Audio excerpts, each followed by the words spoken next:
Welcome back to Grassroots Media and welcome to this week's edition. We've got two games for you this week. We got Thursday night lights and we have a Friday night lights game of the week. So we have two games of the week this week, which means that we're going to have two editions of the Bailey Heating and Air and Electrical pregame show. Tonight we are at beautiful Rebel Hill here in southern Greene County as the sun is nearly about to go down over the hill and behind the mountains in the horizon there, as you see in frame, as South Greene is on the field warming up, as is Hampton.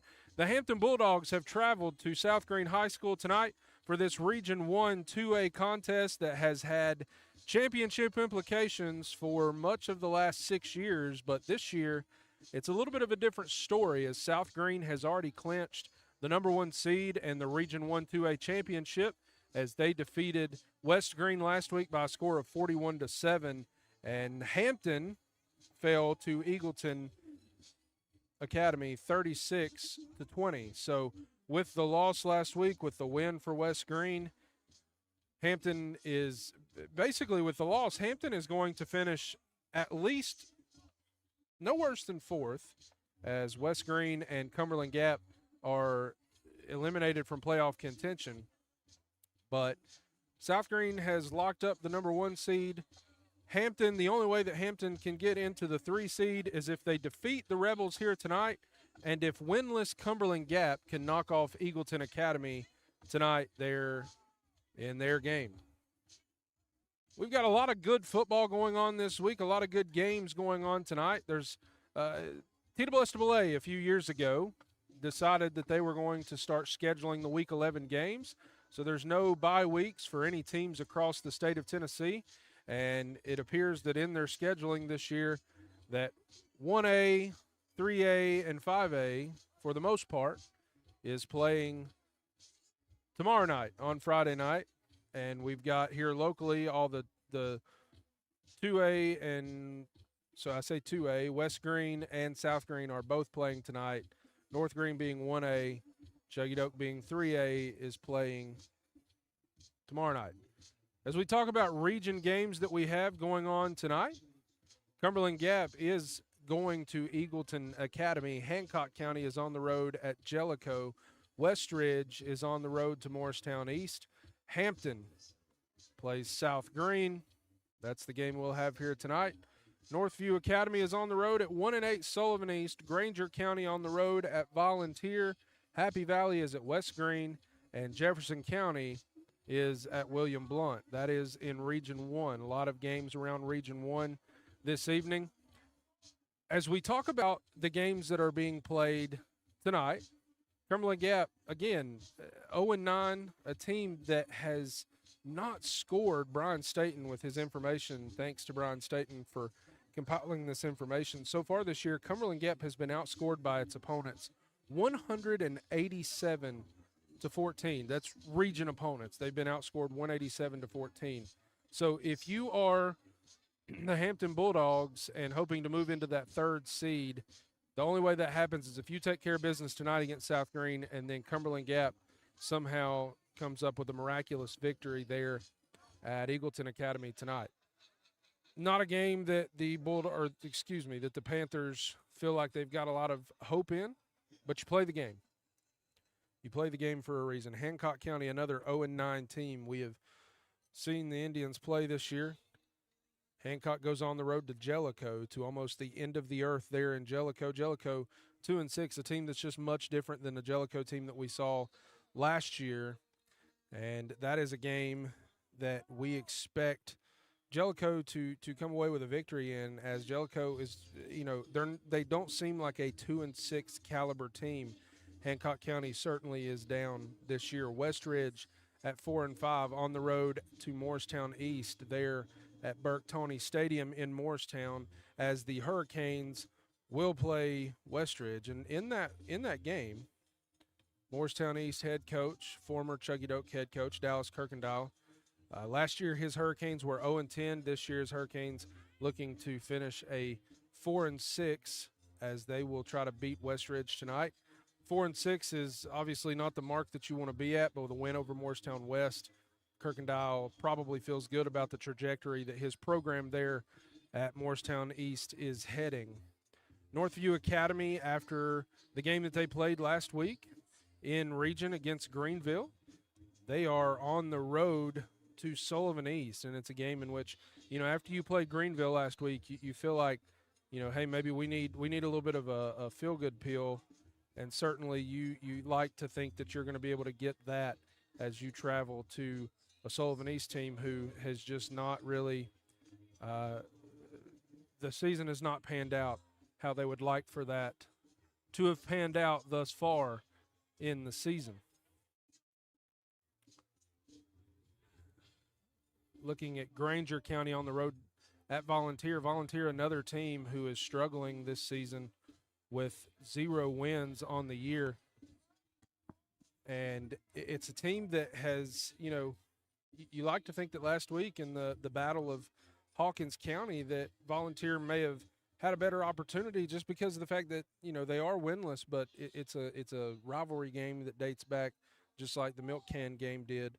But the result was similar to the Milk Can game rivalry last week as South Greene beat West Greene 41-7, and Volunteer fell big to Cherokee last week. I would expect Granger County getting a win over Cosby last week. I would expect Granger County on the road at Volunteer to move to 5-5 on the season for the Grizzlies. West Greene host Happy Valley. Happy Valley 6-1 on the season. The only loss they have is a 21-6 loss to the Rebels of South Greene, and that was at Happy Valley. Happy Valley, a very good team. They run the ball very well, very efficiently, and I expect nothing different tonight for the Warriors, as that offense is just built to run the clock, chew the clock, and just take care of business. And I would expect nothing less over there in Mossheim, as Happy Valley is looking to finish their season 7-1 and second place in Region 1-2A, as they will be at home in the first round of the TSSAA playoffs. When we come back, we'll talk a little more. We're just over 30 minutes away from kickoff here at South Greene High School when we come back here on the Bailey Heating and Air and Electrical pregame show from South Greene High School.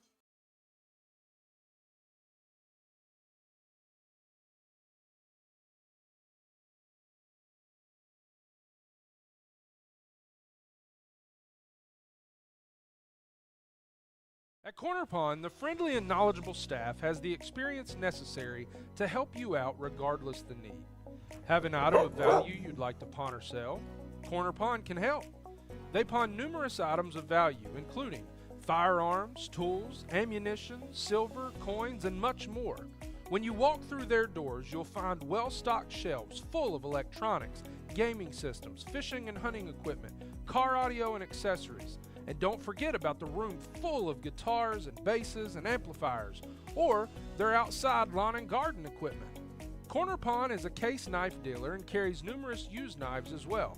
Stop by and let the friendly staff at Corner Pond help you today at 432 East Bernard Avenue, Greenville, Tennessee.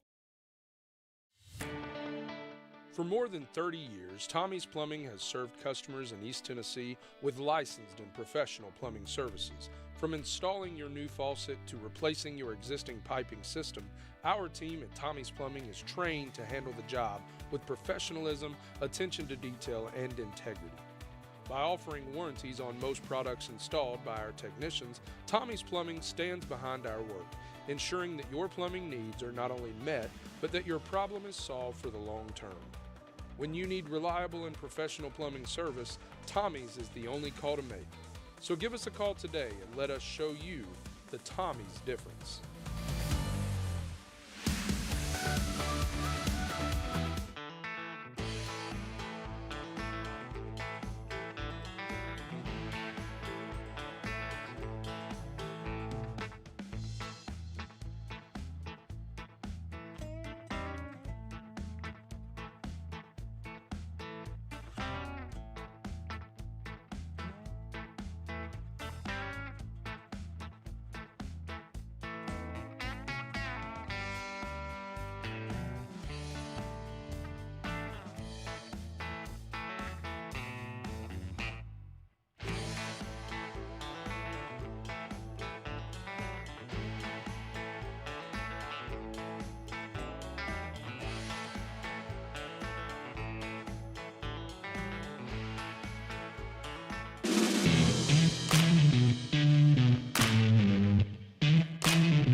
For more than 13 years, Greenville Hose and Supply has offered hydraulic hoses and adapters, pneumatic hoses and adapters, air conditioner hoses, and a wide range of fittings.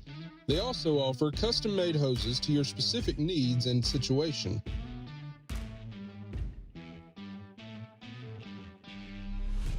In addition to hoses and fittings, Greenville Hose and Supply offers AP air distributor parts for trucks, tractors, and heavy equipment air conditioning. Greenville Hose and Supply is a locally owned company and proudly serves all of Greene County and surrounding areas. Come by and see them today at 1534 Industrial Road, Greenville, Tennessee.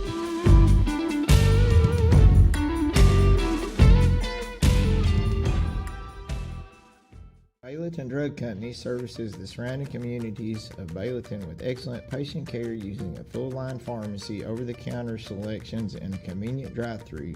When you visit us, you are treated as a neighbor, not a number. It's not just our slogan, but our culture. We're investing in our patients, local schools, and community. For over 5 years now, we have established ourselves as an independently family-run pharmacy that isn't driven by corporate goals. We are driven by what is best for your overall health and wellness. We're conveniently located so you don't have to make the drive. Prescription drugs are just the tip of the iceberg. We also offer natural remedies, essential oils, at-home medical needs such as walkers, rollators, bath accessories, as well as wound care products. And coming soon, basic urgent care services. What makes us better than other drugstores out there? When you frequent Bayleton Drug, you will receive professional, courteous, and friendly service that goes above and beyond any other pharmacy in the area. Remember, you're a neighbor, not a number.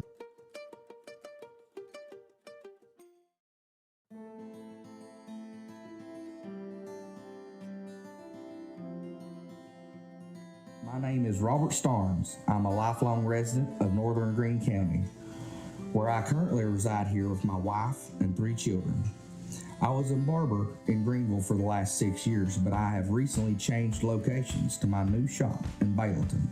It's at 285 Mortis Hollow Lane, Afton. I'm also a proud supporter of North Greene Athletics. Come see me for all of your men and boys grooming needs. Go Huskies! Greene County, when the game's on the line, you need a team you can trust. Just like your favorite players on the field, Bailey Heating, Air, and Electrical has been showing up for over 30 years, delivering top-notch service to our hometown. We're just not your local experts, we're your neighbors, committed to keeping your home comfortable all year long. Call now at 423-636-8409 to become a member with us and get a heating inspection before winter comes. Life's better with Bailey. Pizza, pancakes, or donuts. The Davy Crockett Travel Center in Bayleton has the cure for all your cravings. While you're there, shop our general store for souvenirs, gifts, and cellular accessories. In a hurry, grab a cold drink and a hot dog to go. Check us out on Facebook and come to Bayleton. Balancing your financial goals with integrity. That's what we do at Cornerstone Wealth Management Group. Our team of experts craft unique financial plans that reflect your values and aspirations. We navigate life's financial paths with precision, ensuring your journey is stable and your family's dreams are within reach. Our collective expertise means your financial strategy is crafted by skilled hands, ensuring transparency and ethical advice every step of the way. If you're looking for a trusted team of certified financial planners who are committed to your family's prosperity, please reach out. Together, we'll journey towards a brighter future.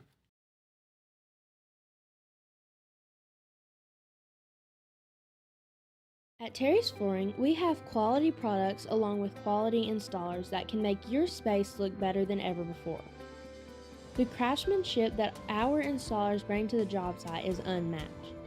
Along with the great installers, we have a huge selection of hardwood, LVP, tile, and carpet. We know that spending money isn't that easy, but at Terry's Flooring, we care about your money too. Stop on in and see my Popsy at Terry's Flooring and allow him to save you money while enjoying the hassle-free experience.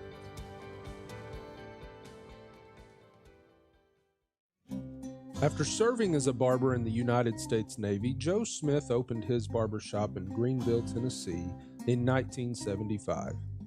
Joe has cut hair ever since. Today, his grandson Tyler is following in his footsteps. At Joe's Barbershop, walk-ins are always welcome, with the shop open Tuesday through Friday, 7 to 5, and on Saturday from 7 to 2. So stop on by and see the gang at Joe's Barbershop at 1105 West Irish Street.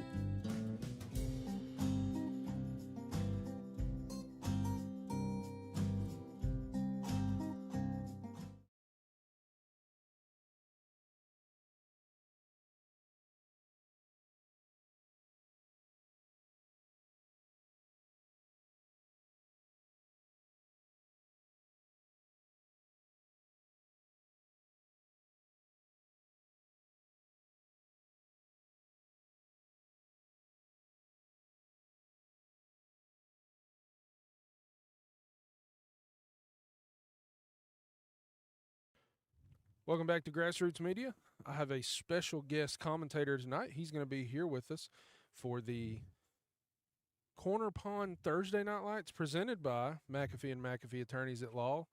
And the Tommie's Plumbing Game of the Week is Joseph McAfee. Joseph, welcome in. I appreciate it. It's a fantastic evening up here. It's not cold. It's not hot. Good weather for football here in the southern portion of Greene County. One of the most beautiful spots in the world, really. It is one of the most gorgeous game day views if you're sitting on top of a press box, and it is absolutely gorgeous. But, Joseph, we could talk about the view. We could talk about the community. There's a lot to talk about. Both of these communities were ravished by the flooding from Hurricane Helene, and that's something that you kind of went to work. I know you called me and you were trying to find something you could do with your chainsaw and your equipment, your farm implements and things that you had, and you spent some time. I believe you said, did you say you went to Hampton or were around Hampton in that area or you had heard? I know you spent some time in Mountain City. Where all did you go when you were chainsawing and doing things? Well, I made my way mostly up to Johnson County, where there was still some folks that were unable to access their homes from creeks, not rivers. Down here we had river problems, but their creeks were washing out their driveways, and I made my way up there one day and hung around Hampton for a few minutes and checked out everything they're experiencing there, and it was shocking, really. Yeah, it really has been just in all. And as senior night is concluded here at South Greene High School, we're 22 minutes, just under 22 minutes away from kickoff, and it's just so weird. This season has flown by, and especially whenever you throw in the mess up and everything that happened with the flooding, and games had to be moved and games had to be canceled. And, you know, Hampton last week played 2 games in the week. They played Unaka on Monday, and then they played Eagleton on Friday. They beat Unaka 58-18 on Monday. They lost to Eagleton Academy on Friday. And when you look at Hampton, Hampton South Greene for the last 6 years has been for either a share of the title or an outright title. And this is a game that has always had kind of that real competitive feeling to it. Seems a little bit different this year. It sure does. Hampton certainly has a different style than South Greene does this year. And, of course, Hampton has I don't know, can they make the playoffs? Is this for any playoff implications for them? Yeah, so they are going to be the only way they can get the 3 seed, they are going to be the 4 seed. The only way they can get the 3 seed is if they beat South Greene tonight. And if they beat South Greene tonight and then winless Cumberland Gap defeats Eagleton Academy, if those 2 things happen, then Hampton would be the 3 seed in the TSSAA playoffs. If they lose or if they win and Eagleton wins, then they are the 4 seed. So it feels like South Greene already has the Region 1 championship wrapped up in the 1 seed, and Hampton is going to be the 4 seed most likely. But it really doesn't matter. It's all about bragging rights between these 2 teams.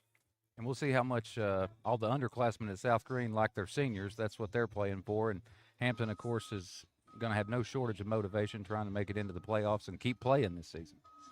It's interesting to note that, you know, talking about senior night, obviously you've got a playoff game next week. And with the way that the regions, I believe that this is the case, that Region 1 in years past, it's always the first round of the playoffs. Region 1, the number 1 and 2 seed in Region 1 hosts the 3 and 4 from Region 2. In the second round of the playoffs, it alternates years, and Region 1 is the home playoff host, and then Region 2 is a home playoff host. And I could be incorrect, but I do know that North Greene, in talking with Coach Tilson, if they win their first-round playoff game, then they would, if they win the championship tomorrow night, then they would host a second-round game as well. So if you're South Greene, you're hoping for, you've got one game more here at Rebel Hill. You're hoping for at least two more.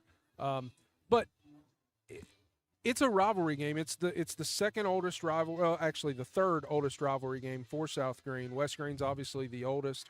Tied for second is Chucky Doak and Happy Valley. South Greene and Hampton is an extremely old rivalry that dates all the way back to 1966. And interestingly enough, the very first time that Hampton and South Greene played in 1966, they played at Burley Stadium. That may have been one of the first years that South Greene had a team. I'm not entirely sure, but I believe it doesn't go back much further than that. I wouldn't think. It couldn't have gone back much further than that. And I don't remember. I don't remember right off the top of my head when they had their first season. This is the 49th meeting all time between the two, though. I know Chucky Doak had their first season, I believe, in 74 or 75. Somebody's going to correct me on that. I know some of the guys that were on that team, including Bobby Rader, who's one of the broadcasters around here. Bobby Rader actually now working at Radio Greenville. He had told me yesterday, he tweeted out that he's now working, I believe, in a full-time capacity at Radio Greenville, still going to be doing this Vol Network stuff. Really like Bobby a whole lot. He's a good dude. But talking about tonight's game, we're going to be here. We're going to see what's going on. We're about to have the national anthem. When we come back from the national anthem, when we get back from that break, we're going to talk briefly about tomorrow night's game between Cosby and North Greene. That is huge with the the championship is on the line. And neither team, North Greene has never won a region championship. I was not able to adequately confirm if Cosby had or had not won a region championship in football in school history, but I do know that North Greene, not only has North Greene never won a region championship, they've never competed for a region championship. So when we come back from our break and after the national anthem, we'll talk about that for a few moments. We'll be back right after this on Grassroots Media and the Bailey Heating and Air and Electrical pregame show. Greene County, when the game's on the line, you need a team you can trust. Just like your favorite players on the field, Bailey Heating, Air, and Electrical has been showing up for over 30 years, delivering top-notch service to our hometown. We're just not your local experts, we're your neighbors, committed to keeping your home comfortable all year long. Call now at 423-636-8409 to become a member with us and get a heating inspection before winter comes. Life's better with Bailey. Hey, Greene County. If you are looking for a cool, refreshing treat, then stop on by at Pelican Snowballs. At Pelican's, we are not your typical shaved ice shop. We have over 100 flavors. Whether you're looking for something sweet or sour, or possibly a combination of both, we have plenty of options to choose from. We also have a variety of toppings and add-ons in which we can provide different combinations to customize your taste through our signature snowballs. We have a welcoming and vibrant atmosphere that is perfect for socializing and relaxing. With plenty of seating and new fun games for all ages, we want to create a space where everyone feels welcome and can have a great time. We want to invite you to bring life, happiness, and opportunity to people through the world's best snowball experience. Whether that is at our storefront, which is located at 1016 Tusculum Boulevard in Greenville, or you can book us for your next event. We can't wait to see everyone. At Corner Pond, the friendly and knowledgeable staff has the experience necessary to help you out regardless the need. Have an item of value you'd like to pawn or sell? Corner Pond can help. They pawn numerous items of value, including firearms, tools, ammunition, silver, coins, and much more. When you walk through their doors, you'll find well-stocked shelves full of electronics, gaming systems, fishing and hunting equipment, car audio and accessories. And don't forget about the room full of guitars and basses and amplifiers, or their outside lawn and garden equipment. Corner Pond is a case knife dealer and carries numerous used knives as well. Stop by and let the friendly staff at Corner Pond help you today. at 432 East Bernard Avenue, Greenville, Tennessee. For more than 30 years, Tommie's Plumbing has served customers in East Tennessee with licensed and professional plumbing services. From installing your new faucet to replacing your existing piping system, our team at Tommie's Plumbing is trained to handle the job with professionalism, attention to detail, and integrity. By offering warranties on most products installed by our technicians, Tommie's Plumbing stands behind our work, ensuring that your plumbing needs are not only met, but that your problem is solved for the long term. When you need reliable and professional plumbing service, Tommie's is the only call to make. So give us a call today and let us show you the Tommie's difference.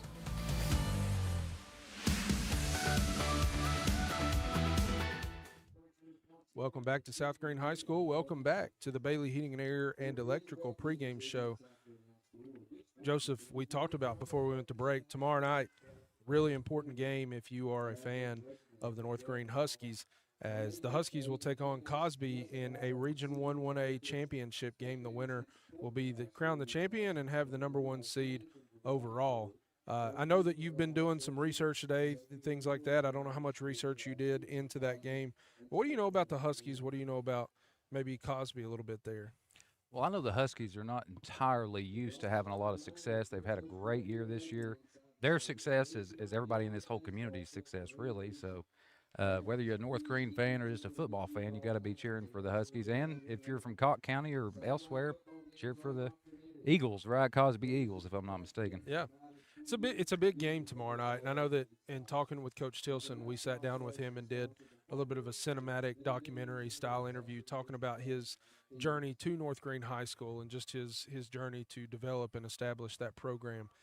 And listening to him talk, what he has instilled there, it's what he's wanted to instill since he came there. And he talked about discipline, and he talked about just getting a winning mentality established in that program. So to see that team having success this early in his tenure, it's really nice. It feels really good, and I'm excited for that game tomorrow night. But with 12 minutes to go before kickoff, and we turn our attention, Joseph, to this game here tonight, and the Rebels, it's a team that, South Greene is a team that when they get the offense rolling, the defense for South Greene, Coach Joe Case's defense, is usually swarming and extremely, extremely suffocating. Talk to us enough. I know that, again, you've been doing some research. You've watched games all season long. Talk to us about some of the weapons that the Rebels have on offense. Well, some of those weapons they've got on offense, we talked a little bit earlier. Well, I probably should have been working. And, the Rebels offense reminds me of that old Oregon offense where they had a tremendous amount of success under Chip Kelly. It's a spread, but they focus on spread running. And there's going to be different directions. The running backs are going to be getting handoffs. Different running backs are getting handoffs going every which way. They run little swing passes, some deep passes here and there to tight ends and some of their bigger wide receivers like Lucas Couch. And it'll be interesting to see if Hampton – South Greene, I think, has the edge on speed, if I'm not mistaken, just from kind of watching these teams match up. When I was walking in, I got a good look at the Hampton team. And if you've ever played any high school ball around here or just watched it, if you can't see the video, Hampton looks like a Hampton team does. They're some big old boys. Probably their dads played for Hampton, and, they look like they mean business. They may not be extremely fast, but I'm sure they're fundamentally sound and know how to block and run with the ball. Well, and as you see, as Hampton's running out on the field, they do. And they beat West Greene earlier in the year. We did the game there at West Greene High School, and Hampton defeated West Greene 38-0. And that was a game where they absolutely dominated the line of scrimmage for the majority of that game. And with an injury to their quarterback tonight, Dominic Burleson, the senior, number 12, you're going to see him. He had 37 carries in the game against Eagleton last week. He had 37 carries for 222 yards. So what that tells me is that Dominic Burleson is going to be a key in this game. He's going to be a player that you're going to have to keep your eyes on if you're South Greene. And honestly, the way that they run the football, you said it earlier in our conversation, they're a really honest team. They just run it at you. They don't do a lot of, the crazy, silly fakes and counters and giving you different looks and sending different things. They are simply just running the football at you. South Greene on the other side, they like to throw the ball. And if you are Hampton, you feel like you want to make them one-dimensional. And how do you think you're best going to beat them? Are you going to beat them by making them throw the ball? To me, that seems about the only way that Hampton's going to beat South Greene, is taking away the opportunities to run. I don't know if Hampton runs mostly man or mostly zone defense. Didn't really pick that up in my scouting for this game, but if you make South Greene throw all the time when South Greene wants to run the ball a lot, control the clock, maintain possession, maybe you can keep it close and see what happens in the end. That's what you're going to have to do. But if you allow Tripp Neese and Nash Rader and company to get free and run the ball freely, it's going to be a long night. We are under 9 minutes until kickoff here at South Greene High School for the Corner Pond Thursday Night Lights presented by McAfee and McAfee Attorneys at Law and the Tommie's Plumbing, game number 1 of the week. Do you know those people over at McAfee and McAfee? Yes, most of them. How do you feel about them? You feel well? I feel good pretty good about them. The team this year, we put together a bunch of little goodie bags for the Halloween happenings. The kids come through downtown and get candy, and they did a good job this year. It was a good presentation. Well, I know that you all, Brandon and team, has put together the display there in the window on Main Street. We certainly appreciate your support, not only with the advertising and the partnership in that regard, but also just going the extra mile and helping us promote, and also being willing to come out and be in the booth with us here tonight. When we come back, it'll be time for kickoff between South Greene and Hampton. Catch us on the other side of the break on Grassroots Media. This has been the Bailey Heating and Air and Electrical pregame show live from South Greene High School. We'll catch you on the other side of the break here on Grassroots Media. Greene County, when the game's on the line, you need a team you can trust. Just like your favorite players on the field, Bailey Heating, Air, and Electrical has been showing up for over 30 years, delivering top-notch service to our hometown. We're just not your local experts, we're your neighbors, committed to keeping your home comfortable all year long. Call now at 423-636-8409 to become a member with us and get a heating inspection before winter comes. Life's better with Bailey. Balancing your financial goals with integrity. That's what we do at Cornerstone Wealth Management Group. Our team of experts craft unique financial plans that reflect your values and aspirations. We navigate life's financial paths with precision, ensuring your journey is stable and your family's dreams are within reach. Our collective expertise means your financial strategy is crafted by skilled hands, ensuring transparency and ethical advice every step of the way. If you're looking for a trusted team of certified financial planners who are committed to your family's prosperity, please reach out. Together, we'll journey towards a brighter future.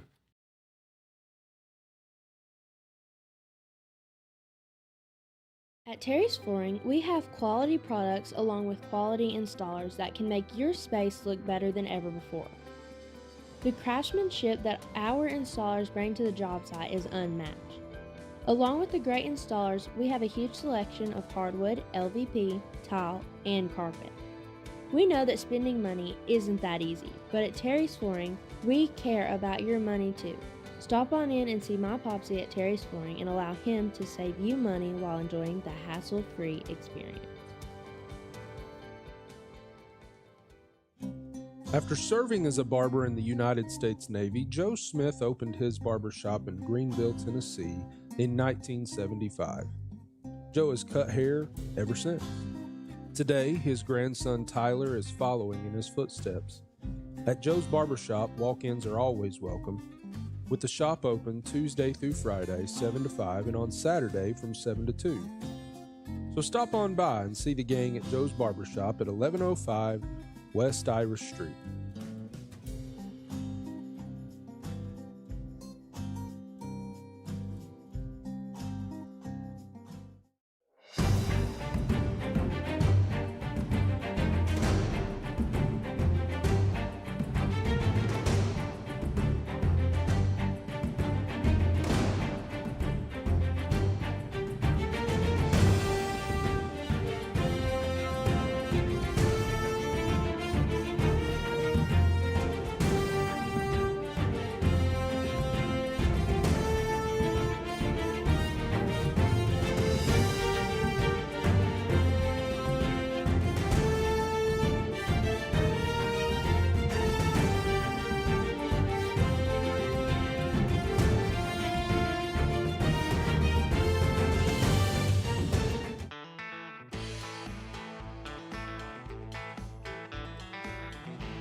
Outdoors, you'll find well-stocked shelves full of electronics, gaming systems, fishing and hunting equipment, car audio and accessories. And don't forget about the room full of guitars and basses and amplifiers, or their outside lawn and garden equipment.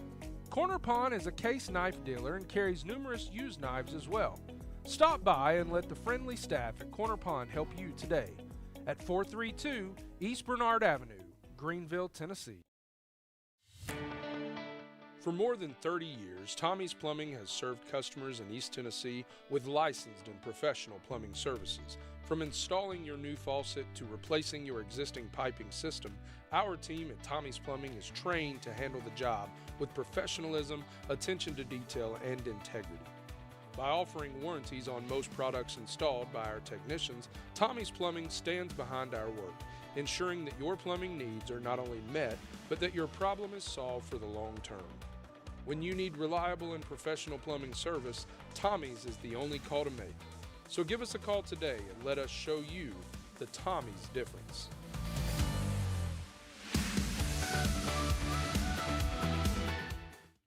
Welcome back to Grassroots Media. Welcome back to the Corner Pawn Thursday Night Lights, presented by McAfee and McAfee Attorneys at Law. Tommie's Plumbing, game 1 of the week. Joseph, we're about set for kickoff here. Hampton's going to receive. Back deep for the Bulldogs is number 1, Caden Jones, and number 12, Dominic Burleson, who, again, we expect to see do quite a bit for the Bulldogs this evening.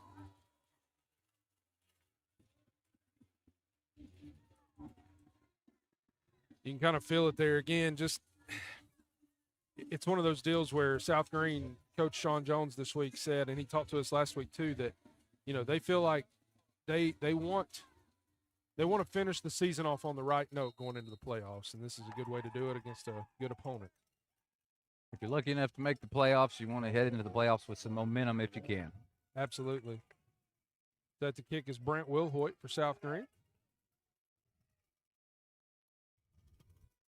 And we are underway here on Rebel Hill, and that ball is going to travel in to the end zone. And Hampton will set up first down and 10 on the 25-yard line. What do you think about all the touchbacks in college and NFL these days? Right there was one. You don't see it as often in high school, but I think if you are a coach, you certainly want to see the ball go into the end zone, because you really just don't know if you allow a team to come out and pick up any kind of yardage, giving yourself 30-yard line. You especially in high school football, that's 10 yards closer to the end zone. And immediately we're going to have an official timeout. Knee pad. And so number 1, Caden Jones, is going to have to come out of the game until he gets his knee pads lower than his knees. That was a point of emphasis last year. And, it's one of those things that, if your pants aren't, looks like South Greene, I didn't see a number. It's really hard to see those numbers. It sure is. Looks like Lucas Couch is coming in. Usually plays outside linebacker here on the traditional strong side. And the ball is snapped. And Burleson will take it. He's got a lot of room to run, and he's going to be upended across the 30-yard line. It's going to be a first down for the Bulldogs. Looks like number 10. Is that Gentry? It is. Trey Gentry, number 10 for the Rebels. He was in the process of getting blocked and got rid of that block and made a solid open field tackle there. Unfortunately, it was for a first down for the Bulldogs if you're a Rebel. It almost felt like maybe he was getting held a little bit there, was Trey Gentry. First down and 10, South Greene, and if you are a Hampton fan, you like to see that there. Burleson in the shotgun snap, another quarterback run, and he's going to be tripped up after a game. We don't have – well, the sticks are on this side this week, and I don't really know. It's throwing me off. They're normally on the opposite side. It's going to bring second down and 4. So far, Hampton's come out in a shotgun look, which is not what they've shown in some of the other games we've seen this year. They've got one quarterback with a running back in the backfield, and traditionally this year I've seen them run an ace big with 2 tight ends and a running back and I formation, but here they're trying to maybe imitate a little what South Greene does with the spread look. Well, I think, the injury to the quarterback for Hampton last week kind of dictated a lot of what they're doing. You're running almost a wildcat, even though you are in shotgun. And Burleson breaks 2 tackles across the first down. It's going to be another first down for the Bulldogs. First down and 10 for Hampton. Nice tackle by, I believe that's Nice, right? 21. 20. No, that's Charlie Lane, looks like. Charlie Lane is back. He's been injured for most of the season. Lori Wilhoit told us that he is back.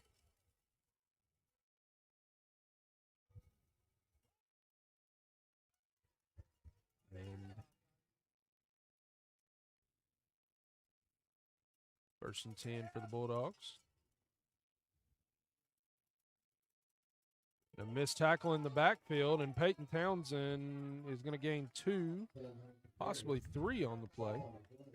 Looks like it was finished up by Charlie Lane once again from his – looks like he's playing middle linebacker. They run what looks like a 3-4 most of the time with their 2 outside linebackers a little wider than the tackle there. It is a player, Charlie Lane, who these South Greene Rebels have missed the last few weeks of the season. As you can tell that he flies around to the football. Another quarterback keeper. He's met in the backfield, but he's going to just put his head down and keep moving. And he falls forward. They're going to stop him. They're going to say that he's forward. His forward progress was stopped at the 50-yard line. And it is going to be 3rd down and about 5. That young man's carried the ball a few times in his life. You could tell he doesn't go down until the whistle blows. He just keeps turning his legs, and you can't give up on a tackle.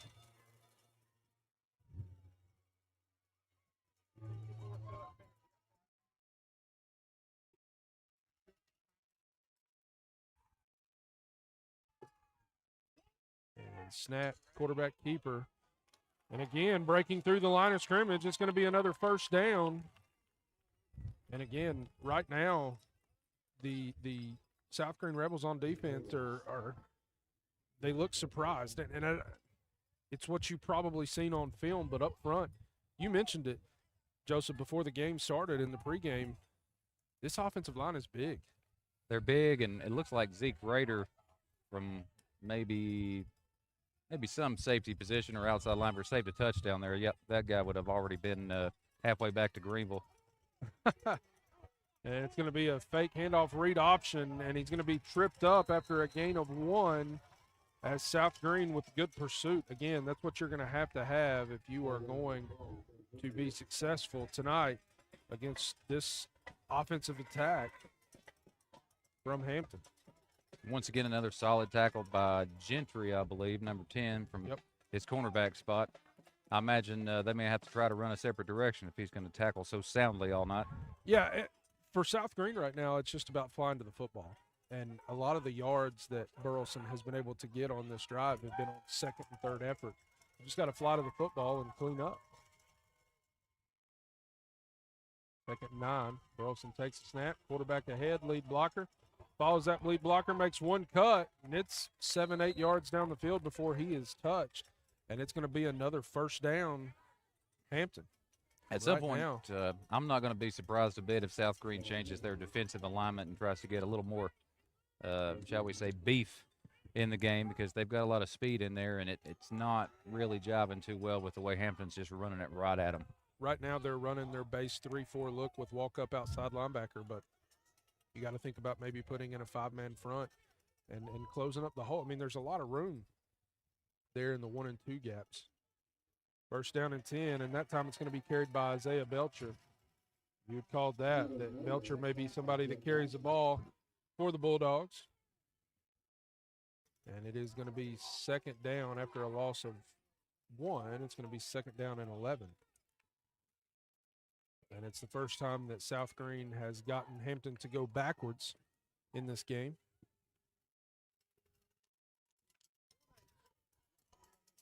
Second and 10, and South Greene just subbed somebody in. It looks like they've got the same alignment. Let's see if they go to the A-gap this time. A lot of space there. It's going to be an option play, pitch out to Peyton Townsend, and he's going to be tackled for what looks like another loss. It's going to be 3rd down And 12, I believe, is going to be, we'll see where they officially mark it. Good discipline there by number 2, Lucas Couch, who I like to call Coach Lucas. He helps with the youth football program every once in a while, and he's a good football player. Good football player, good football coach. And, you know, if you're a good football coach and you're playing an offense that can score, what do you want to do? You want to keep the ball out of their hands. And right now, Hampton has kept the ball for over half of the first quarter, and they still have it. 3rd down and 13. And the Bulldogs will run it again. He's looking for room up the middle. He's not going to pick up the first down, but it's certainly going to be a manageable 4th down situation. It's going to be 4th down and we'll say 5. Given Hampton's propensity to go for 2, I'm not sure how strong their kicker is towards field goals. So I imagine this will be either a really short punt in terms of not making the first down, or a first down here in a few minutes that they're going to go for. 4th and 6 for the Bulldogs, and I don't know why you would do anything other than keep it with Burleson. And they're going to switch it to the opposite side. There's a huge hole on that right side. Lead blocker picks up the linebacker. Burleson breaks 1 tackle. He breaks 2 tackles. He's down inside the 10-yard line. It's going to be 1st down. It's going to be 1st and goal.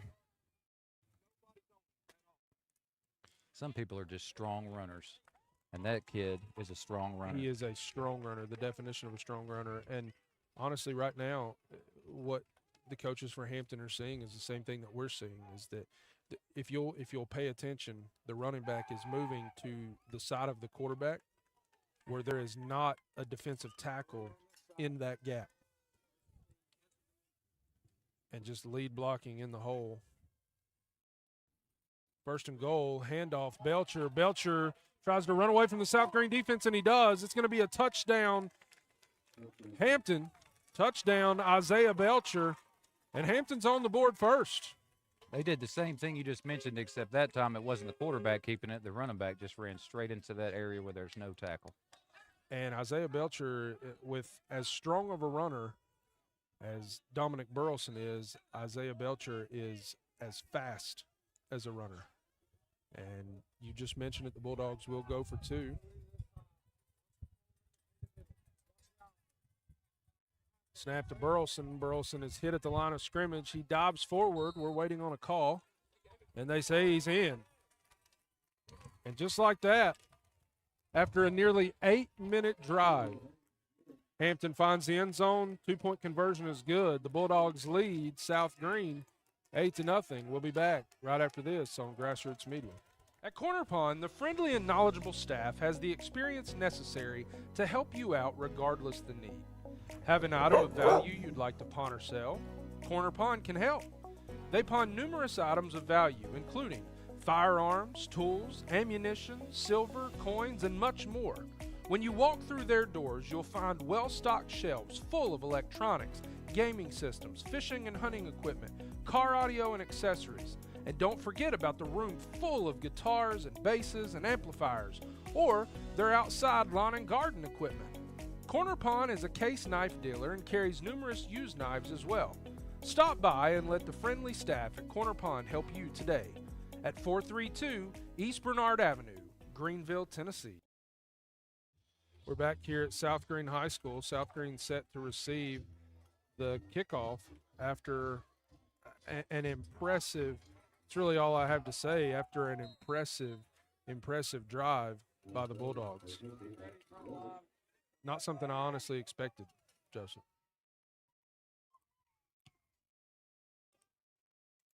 And that kick will go over the head. Nash Rader's going to pick it up, nearly falls down at the 1-yard line. He breaks a little bit of, he finds some room. He's going to take off, and nobody's going to catch Nash Rader. There are no flags on the play. Nash Rader's going to go 99 yards, and the Rebels have answered the Bulldogs. Touchdown, Nash Rader. Touchdown, South Greene. Well, now both teams have faced some challenges in the game, and seems like a pretty exciting game so far. I mean, are you not entertained right now? It's a tale of two teams, as literally Hampton took 8 minutes to drive it down the field, It only took South Greene about 16 seconds to score. There can't be anything worse than having a good, strong kickoff that they muff on the 1-yard line, get returned 99 yards, and no penalties. You're exactly right. And, in fact, Brent Wilhoit's extra point is up, and he pulled it, but it is good. Just landed in my truck bed. Maybe they'll get that ladder out of your truck bed. We're going to take another break. We'll be right back here at South Greene on the Grassroots Media for the Corner Pond Thursday Night Lights presented by McAfee and McAfee Attorneys at Law. This is Tommie's Plumbing Game of the Week number 1.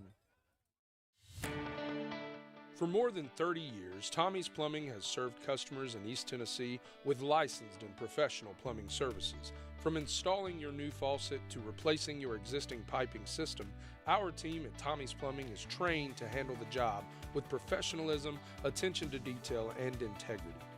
By offering warranties on most products installed by our technicians, Tommie's Plumbing stands behind our work, ensuring that your plumbing needs are not only met, but that your problem is solved for the long term.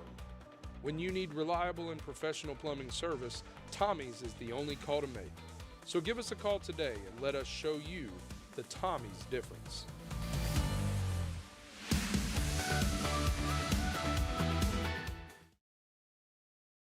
We're back here at South Greene High School. Joseph, what do you expect to see out of this drive? Well, I don't know what I could expect to see, but I'm interested to see what South Greene does on defense. If they bring in, start showing a 4-man front with both A-gaps covered, or if they just keep doing the same thing and try to get everybody motivated somehow. Well, you're going to have to see something if you are a fan of the South Greene Rebels, and that kick is going to be caught fair caught, and Hampton will have the ball. Where they're going to spot it at the 25. I was wondering where they were going to end up spotting that at. With Hampton being such a sound blocking team, if you have 4 down linemen, that's going to certainly maybe impact your ability to have speed on the outside or numbers on the outside, so they may try to just start bouncing them outside on you. It'll be interesting to see what happens. Again, that's the trouble if you are a team right now who is simply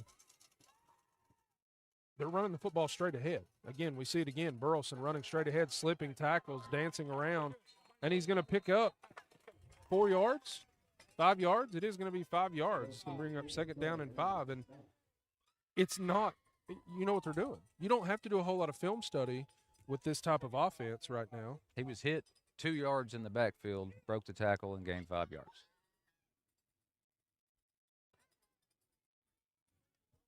If you're a South Greene fan right now, and there's some upset South Greene fans down there, I'm not seeing exactly what's going on, but handoff. It's a little face mask there. Don't see a flag, so it doesn't matter. It's going to be a pickup of 3. Bring up 3rd down and 2. And again, Belcher's that change of pace back for Hampton. If you're Hampton, run one of the same 5 plays you've ran already over and over here. And if you're South Greene, I would force them to sell out on that. Try to force them to try and pass if they have that capability, but so far they haven't needed to. They've not needed to. They've just ran the ball, ran the clock. It's going to be another keep by Burleson. It's going to be a 1st down for Burleson.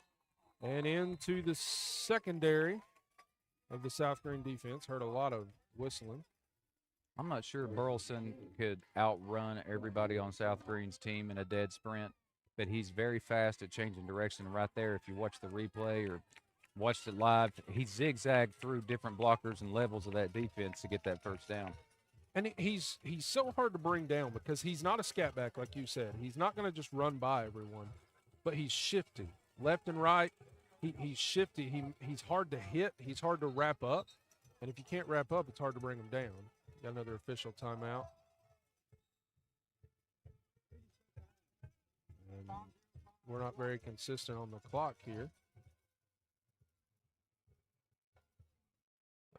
Run into each other at the mesh point, and on 1st down, Burleson's going to find some room around the left end. He fumbled the football, and I don't know who's on it. South Greene is at the bottom of the pile, but we'll see who's got the football. There were some gray jerseys And it is personnel Hampton there. football, and Johnny on the spot there is Landon Buchanan. And it's going to be a first down for Hampton. How lucky is that?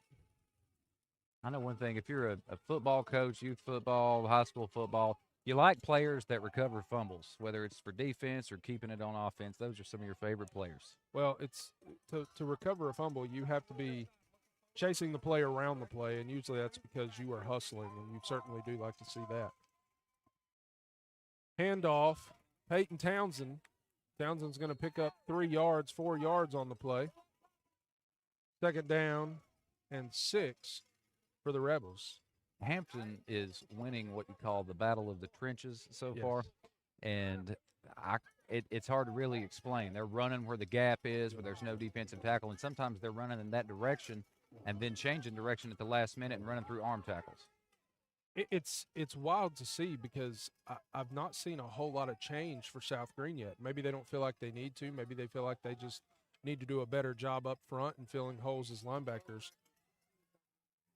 I'm not sure they Snap, had seven handoff on the again line to there. Belcher. Belcher follows his blocking perfectly, and it's going to be another first down. Another first down and 10 for Hampton. And we're going to be under 30 seconds, probably going to be under 20 seconds before the next snap. And truthfully, It feels like this game's going to be over with in the next 20 seconds. So let me just say I've had a good time hanging out with you all this evening, and I appreciate the opportunity to be here. well, we certainly appreciate that. And, yeah, the first quarter, man, 19 minutes of real time, 12 minutes of game time. You don't really see that.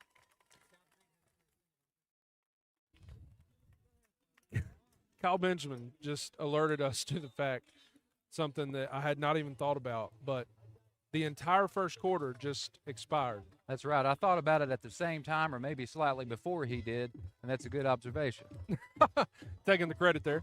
So, but 12 minutes runs off the clock, and South Greene never ran a single offensive play. But they're on the board. Hampton leads South Greene 8-7 from South Greene High School. Second quarter when we come back here on Grassroots Media.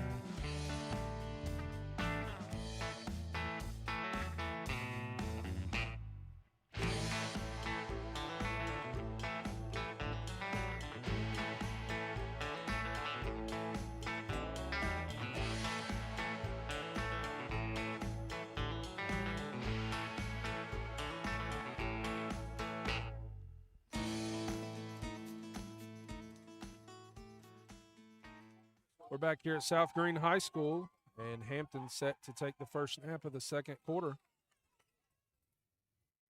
Snap, Dominic Burleson. Stop me if you've heard that before. And this time, Burleson is stopped after a gain of 2. It's going to bring up second down and 8 for the Bulldogs.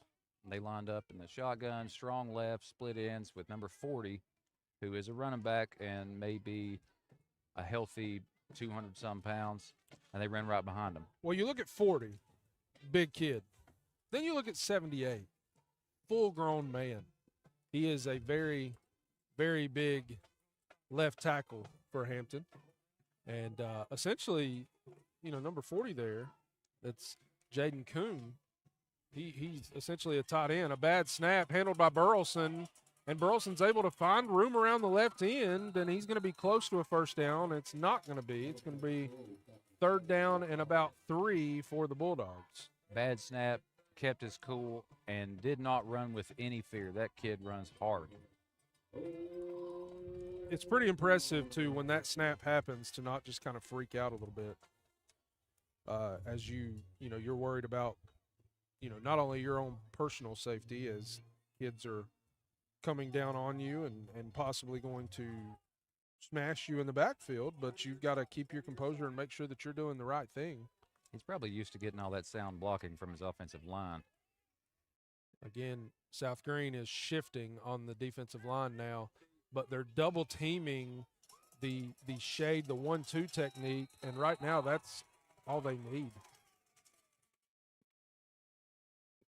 Coach Lunsford from Hampton, Michael Lunsford from Hampton, has put together an impressive game plan, and it's right now just a little bit of a chess match between he and Coach Joe Case. As we talked about, there's the A gap, B gap has been left open on the weak side, and Hampton is just flipping the play. They're just flipping the quarterback run to whatever there's space. South Greene's trying to move that defensive tackle around. They're now to a 4-down lineman set and try to play a little game here. Handoff underneath to Belcher, and Belcher's going to be met at the line of scrimmage, and I believe he's stopped. Going back to that previous second down play, it was a first down, maybe a yard, half yard. It's hard to tell from here, but in that particular play, South Greene's line shifted a little bit, and like you said, they're playing chess, and the run went right into a wall. Unfortunately, it was headed up by a line of Bulldogs, and they were able to get that first down. But we'll see. That's the first time I've seen that happen tonight. Yeah, me too. There's been a timeout. It looked like they pointed that it was a timeout for Hampton. Oh, first down? First down. It is second down and 10. I'm confused. Clock is running again. And tackled for a short gain. It's going to be a gain of about 3. Bring up third down and 7. This is 4-down territory, there. Joseph. Believe he's playing nose tackle, shot through the gap, and came from behind and tackled the guy before he could turn the corner. An impressive play from a defensive lineman. When you know you've got a team right now that has been – got another stoppage in play here. When you know that you've got a team that's just having their way with you running the football, and you know that it's going to be 4-down territory, on third down you don't feel as excited as you normally would, right? No, considering it's not going to be a common occurrence that they're throwing a fade route. It's going to be coming right at you if you're anywhere inside the box. It feels almost like, you would almost rather have a team throwing the football around on you than a team that's just running it for 4 and 5 yards at a time. It's just mentally and physically draining. Here they come out with 23 personnel. Bad snap picked up by Burleson. He rolls out to the left. He's going to try to make a move, and at this point, it's going to be 4th down and a country mile. Looks like it's going to be 4th down and 21. Bless his heart, Hampton Center must have got confused about who to snap it to. There was 4 people standing back there, and maybe it messed with his vision. He said, I don't know who this needs to go to. Bad snap. Goes about 18 yards deep in the backfield, and you might see that fade route right here. 4th down and 21. For the Bulldogs, and not only is it 4th down and 21, but you also, if you turn the ball over right there, it's decent field position for South Greene. And it's going to be a flag. They broke the huddle with 12 men, and you're going to back them up 5 more yards. It's going to be 4th down and 26. Well, here Hampton's run to the strong side, straight up the gut. They haven't run a reverse or a counter that I've seen, or any sort of flea flicker, double pass. Maybe this is when they'll break it out. South Greene better be ready. Well, you're saying defend the pass, but you're right. Maybe a team like this. We've got doubles to the far side. Caden Jones to the near side.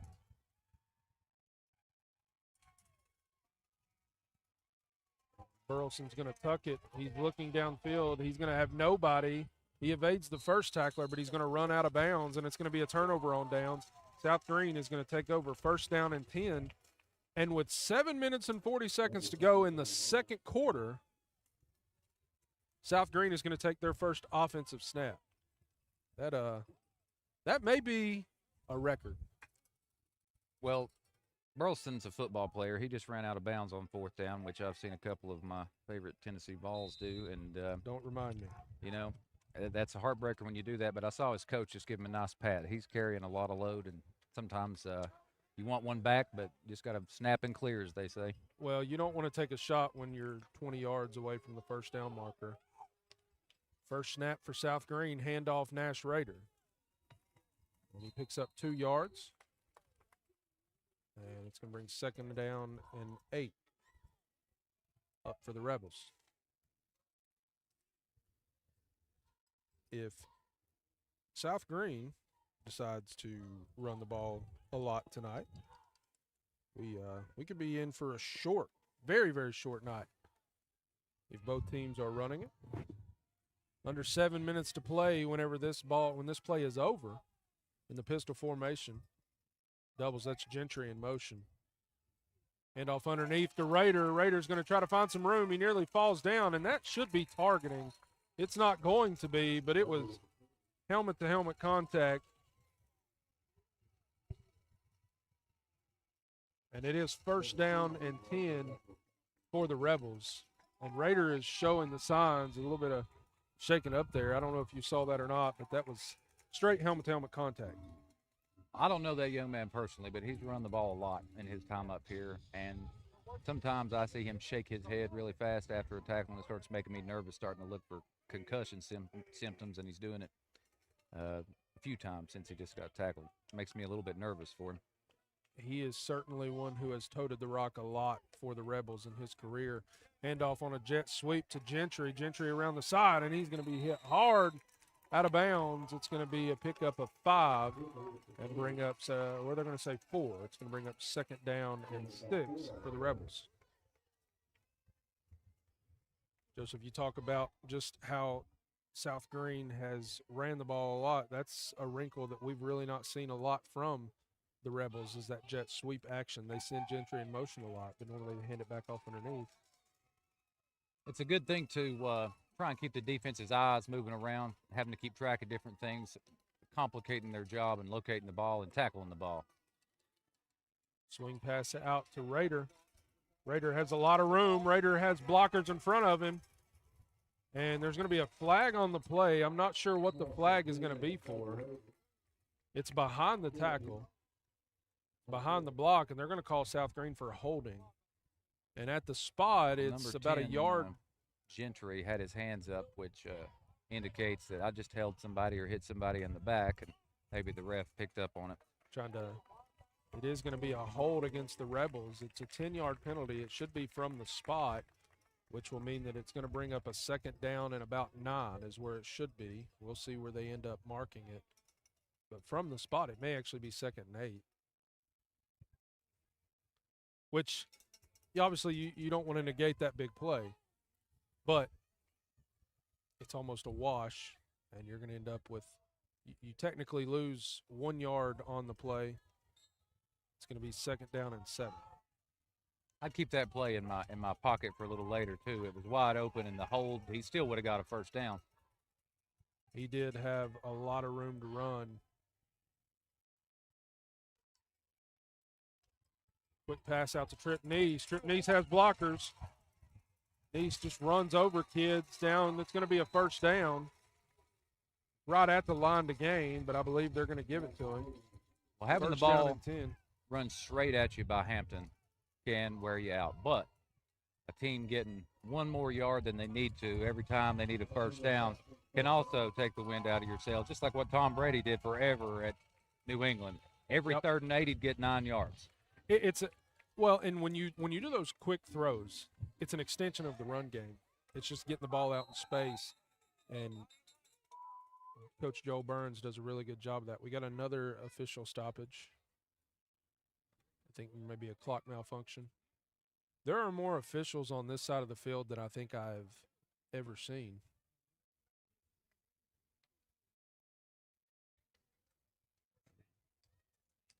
We're getting a talking to here on the Hampton sideline. Officials just nice little conversation. And here we go. 1st down and 10, South Greene. Now, this tight end on the far side is covered by the outside man. I hope he doesn't plan on running downfield if you're a Rebel here. And hit immediately. It's going to be a face mask. I believe it's going to be an incidental call. The hit immediately in the backfield is Trip Neese, but there was a incidental face mask. It should be of the 5-yard variety. And we'll bring up 1st down and 5. We'll see. they're going to call it a personal foul, which in high school, I know that that's something that Barry Carter likes to talk about a lot. In high school, there is a difference between personal foul, 15-yard penalty, and an incidental penalty for 5. To me, it didn't look like it was personal. I believe that the rule states that you have to almost grab on and turn the head. Didn't seem like it was that. Just a quick grab. Well, we don't have the benefit of replay in high school ball yet, but with all the new technology, including what grassroots media employs, maybe one of these days they'll have it. Hopefully one day it will. Handoff Nash Raider. He is running straight sideways. That is not usually indicative of what you want when you're running left and right, as Raider was. 2nd down and 8 for the Rebels.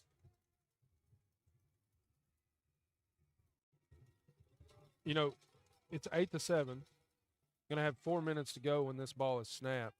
You're South Greene and you can take 3 more minutes, 4 more minutes off the clock, score. You get the ball first at the half. That's probably what you're feeling you want to do right now. Yeah, give Hampton a taste of their own medicine if you're South Greene. Hampton would love for there to be 5 possessions each team the whole game. Absolutely. Trey Gentry does a little bit of Houdini-type stuff in the backfield, but it's all for naught as he's going to be tackled by the 4th guy who comes at him for a loss of 4, and it's going to bring up 3rd down and 12 for the Rebels. So we are likely to see Jacob Susong, his arm, here on this play. On all those plays where a running back or wide receiver tries to double back, I'd say 1 out of every 5 winds up gaining yards. You just got to put your shoulders down and try to run forward and take the loss of 1 if you can, or maybe get a gain of 10. Susong's going to look deep, and that ball is nearly caught about 4 different times as it goes right through the hand. I can't see the number. Maybe Jeff Dotson. I'm not sure on the number yet. It was Jeff Dotson who had it in his hands. It fell, and he nearly caught it again. It's going to be 4th down and 12 for the Rebels. Coaches for Hampton are saying, watch the fake. What do you think about a fake in this situation? Probably not if the other team's calling to look out for it, but we'll see what happens. Good punt by Brant Wilhoit. It's going to hit at the 5. It's going to stop at the 5. And that is excellent. Nice punt. If I'm his dad, I'm asking grassroots for the film on that so I can send it to one of the local colleges or universities. Well, he's a guy who certainly has been to a lot of camps. Lori Wilhoit, his mom, the principal here at South Greene, she's a big fan of what Brant has done. They actually go, I believe they still go weekly to Nashville, or at least bi-weekly to Nashville to have kicking lessons with James Wilhoit. It's a name for you Tennessee Vols fans you may remember. And seems like it's working out for him as Hampton will start at their own 5-yard line, 1st down and 10. Watch the run to come towards us here. It looks like they have not as many personnel, and it goes the other side. Well, again, just kind of a read option deal there. I'm not sure. It's going to be a loss of 2. 2nd down and 12. I'm not sure why you would. I'm with you. The numbers were to this side. South Greene didn't have anybody but the turf monster to get him if he got outside the tackle there. And he would have likely gotten there. Picked up, 7, 8, 9 yards. Hampton is in no hurry as the clock is now ticking down under 2.5 minutes. Hampton's still holding on to an 8-7 lead. I would imagine that right now coaches are saying, whatever you do, hold on to the football. We need to be able to take this lead into the half. Burleson up the middle once again, and he's going to pick up what he can get, which is 3 yards. Might be an injured Hampton player there. Slow to get up. Looks like he's okay. Coming up a little slow is number 64, Jamie Turbyfield. And it is going to be 3rd down. And see who the official spot is. Should be 3rd down and 8 for the Bulldogs. Now, Hampton's seems like they're huddling every snap. I don't know if they have any sort of no huddle signal apparatus here for this 2-minute drill, but it'll be interesting to see what they do. Yeah, South Greene takes a timeout as they are trying to conserve the time a little bit there. It's an offense that can and is built to go fast if they have to, and we saw that with Jacob Susong just a moment ago. A really good ball that was nearly brought in by Jeff Dotson. And Hampton will have it 3rd down and 8. Your South Greene coach Joe Case, you're telling your defensive line, look, you have to occupy the line of scrimmage. You have to win the line of scrimmage right here. We have to get a stop. If we get a stop and get the football back, we can score before the half and get the ball back to start the second half, and that's what you want to do is double dip. With the added pressure of Hampton's going to go for 2 probably every time, and so you might have to score just a few more times than them just to tie at the end of the game. Hampton coming out with similar formation to what we've seen all night. Going to be an option play. Burleson's going to keep, and does he pick up enough for the first down? He does not. It's going to be 4th down, and I believe South Greene has called timeout again. They have, and it's going to be 4th down and about 5, and South Greene has called their second timeout of the half. How long has Hampton's coach had his job? Do you know? I don't believe I know how long that Coach Lunsford has been there. It's been for a few years. I don't remember when J.C. Campbell stepped aside. It's not been all that long ago, maybe 5 or 6 years ago. The reason I'm asking is if I knew he had that job for a couple of years, I would say there's a 1,000,000% chance he's going to punt here, but I don't know. Maybe they want to just take that chance and try to control the ball and the clock and keep it away from South Greene by force if they can. You know, you certainly feel in this situation that if you give them the ball at the 12-yard line, they've got 2 minutes. They can run it, throw it. If you punt it away, and South Greene at least expects them to, is they've got 2 receivers deep. If you punt it away, then South Greene's going to have to throw the ball a few times to get into range. And the wind, it seems, is blowing against Hampton being able to punt it out of there really strongly. So we'll see what Hampton decides to do here. They are going to punt. Set the punt as Noah Nichols, senior Noah Nichols. And South Greene does not believe them. They have 2 men deep and linebackers everywhere. That punt is end over end and nearly, that was close. All things considered, and with the way that this wind is blowing, I'm not sure if you're Hampton, if you're too upset with the fact that that ball came out like it did.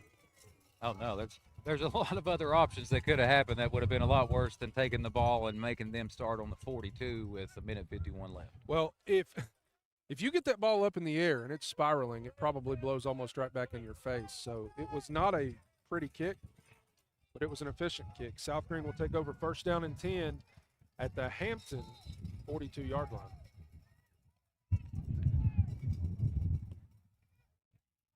Susong is back. He finds his man. That's Jeff Dotson. Jeff Dotson catches it this time. He's going to pick up the 1st down. Clock will stop momentarily. Looks like he had the awareness to try to get outside there and stop the clock, but they tackled him about a yard before he got there, but he still got the 1st down. Yeah, you would like if your coach, you're saying, look, hey, get out of bounds. We've only got 1 timeout left. The wind is helping them. Brent Wilhoit has a big leg. I would imagine that, 40-yard field goal tonight would be doable for Wilhoit. Swing pass out to Rader, and Rader's going to be upended after a gain of 2. 2nd down and 8 for the Rebels. Clock is going to now tick under a minute to go. What point do you go into hurry-up offense here?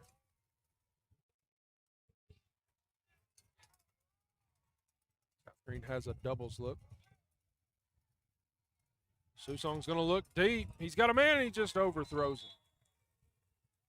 Bad news is incomplete. The good news, the clock stops. The clock stops. There's like a deep stop route there for Gentry, and the ball was just thrown over the head of Gentry, over the outstretched arms of Gentry and Dotson.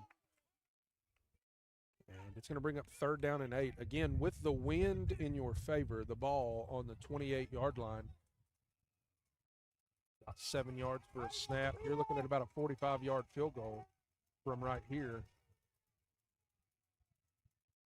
Susong's back. It's going to be a draw underneath the Raider, and there is nobody over there. Raiders to the 20, to the 10. He's going to walk into the end zone. Touchdown, Nash Raider.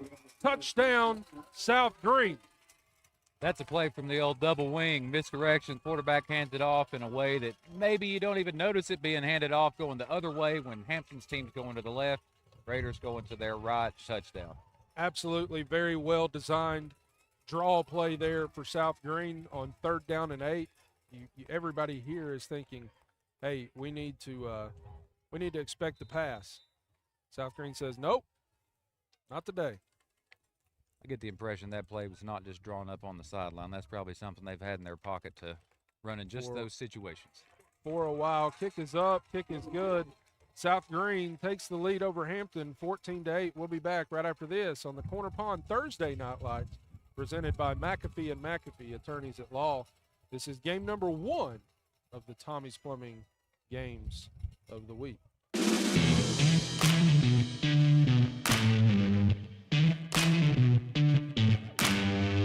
For more than 13 years, Greenville Hose and Supply has offered hydraulic hoses and adapters, pneumatic hoses and adapters, air conditioner hoses, and a wide range of fittings. They also offer custom-made hoses to your specific needs and situation.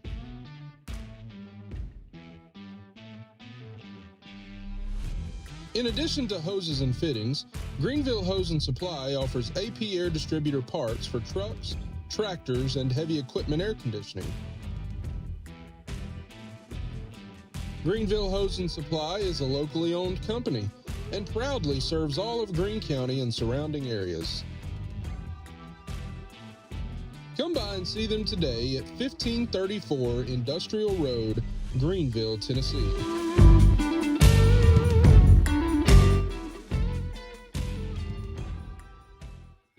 We're back here at South Greene High School, and set to kick it away is Brent Wilhoit. And again, as we're talking here during the break, just a really impressive play design and well executed there by Susong and the Rebels. Kick is away. It's going to bounce. It's going to be picked up and upended just inside the 25-yard line. Hampton's going to take over. I don't know that the clock started. I think maybe it was at 56, if I'm not mistaken. That's a good example of South Greene speed coming up at that tackle. He had to change his angle and catch up with the guy and made a nice sound tackle on about the 26-yard line. 48 seconds to go here in the half. South Greene leading Hampton. Hampton does have all 3 of their timeouts remaining, but I just don't know that it's going to matter. And maybe the communication pack is not working for Mr. Official. And again, they are. I was thinking that the clock did not run. I had that thought just before you did, and I was right. 43 seconds. Clock did not start there. Well, I got one up on you. I wasn't even paying attention. That's the reason. I mean, that's the reason why. The only reason I knew how much time there was is because I just typed it on Facebook. That's the only reason I knew where we were at. About 95% of my life, I'm going through life not really knowing what's happening. Set to go here. Ball is snapped, handed off to Isaiah Belcher. He makes a first man miss, and the ball's nearly ripped away, and he just keeps his legs driving for a pickup of about 7. 2nd down and 3, and I believe Hampton's going to take a timeout. I have to say it's an advanced defensive tactic to go for stripping the ball, that sort of thing. Most time people are trying to focus on the tackle. In this situation, I would encourage defensive players to just focus on the tackle, make sure the kid doesn't break it down the sideline and nullify that fantastic play you just had on offense. Well, that's exactly what you risk whenever you start ripping like that. But it's one of those deals. You're trying to make a big play. You're trying to make a huge impact right here with 30 seconds before the half. And but again, Belcher on the play broke 3-4 tackles en route to a 7-yard pickup. And Actually, in fact, they're going to give him 8 yards on the play. This time of year, right around my birthday and Halloween, there's something about it. I wish I could get like a high school student or university student to do a research topic on it. I was talking about that today at work. The wind starts blowing from east to west off those mountains from now until March every year. My house, the whole neighborhood, everything just gets blown like crazy from that direction. All the time. Yes, sir. It is what they speak about when you hear the South Greene winds. Straight line wind coming down the mountain here into the foothills of Greenville, southern Greenville.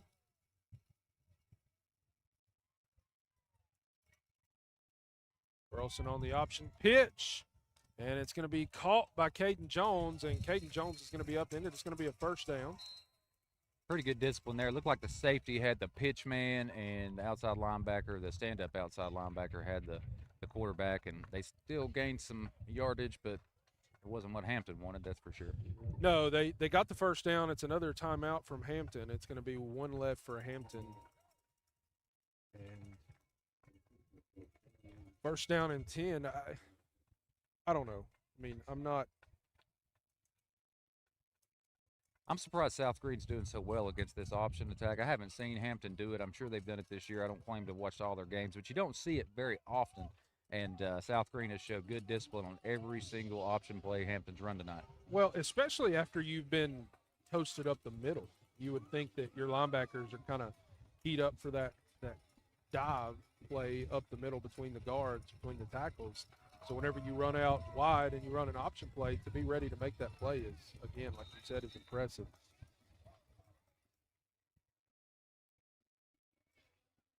You mentioned those winds. Those winds just blew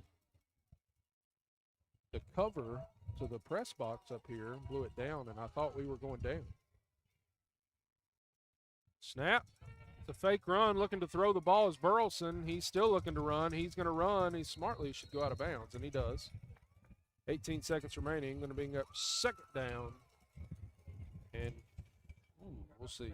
He thought twice there. I was looking at the quarterback, watching what he did. I'm so used to him running with it. I'm sure he had wide receivers down the field, but before the snap, it looked like South Greene had 4 safeties in. I'm not sure what defense you call that. Prevent you from being successful most of the time, but maybe he saw something he didn't like, tucked it and run. And again, it may have been, too, that they said, look, fake the throw, run the ball. It's kind of a reverse play action. 18 seconds remaining here in the half. Snap back, Burleson to run. He's got Kuhn out in front, and he should run out of bounds. He does. 12 seconds remaining. It's going to be another first down, and Hampton is within striking distance now. We've not seen him throw the football. Number 21 with a good tackle there, hitting him low, upends him.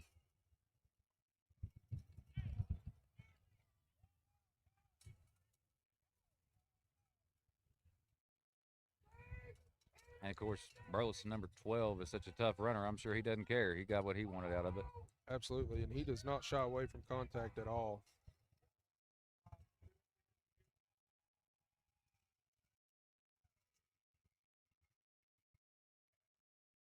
Yeah, he's looking. He's got Kuhn. It's going to nearly picked off.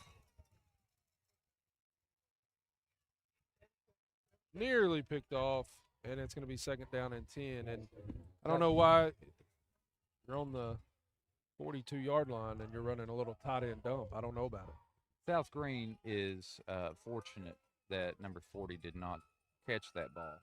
I love it when you see tight ends. He's kind of playing a wing here. Tight ends with a full head of steam running down the field with the ball. It would have been interesting to see what happens when he met one of the 150, 160-pound DBs there. Had the potential to be bug on a windshield type territory. Potential. 7 seconds to go. Snap back. Going to be handoff to Belcher. Belcher gets around the end. Belcher's going to he's going to run out of bounds, and there's going to be 2 seconds. Our clock did not say 2 seconds, but there are 2 seconds remaining, and it is first down and 10. You got to throw it to the end zone here, right? Got to throw it to the end zone or run the old hook and lateral or something. And then it's going to be a timeout. Hampton wise, you can't take it with you, and obviously you're not going to be able to use it after this next play, so you take it now. We'll stay right here as we have halftime coming up. We go to halftime. We'll go to commercial break through halftime and come back, give a little synopsis of the first half. Not really a whole lot to talk about. The first quarter, South Greene didn't run a single offensive play, and I believe they're still shy of – have they ran 12 offensive plays? I don't believe they've got there yet. They may be close to 10, but one thing that if I'm Hampton right now, the wind is blowing against me. I'm sure that they know that South Greene knows that.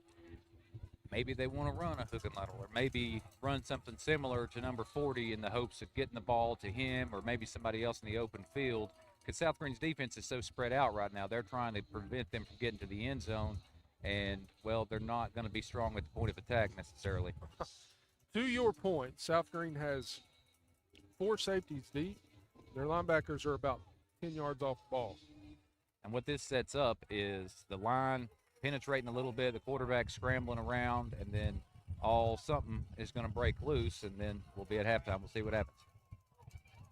He's going to fake the throw. Burleson's going to break a couple of tackles, and then he breaks contain.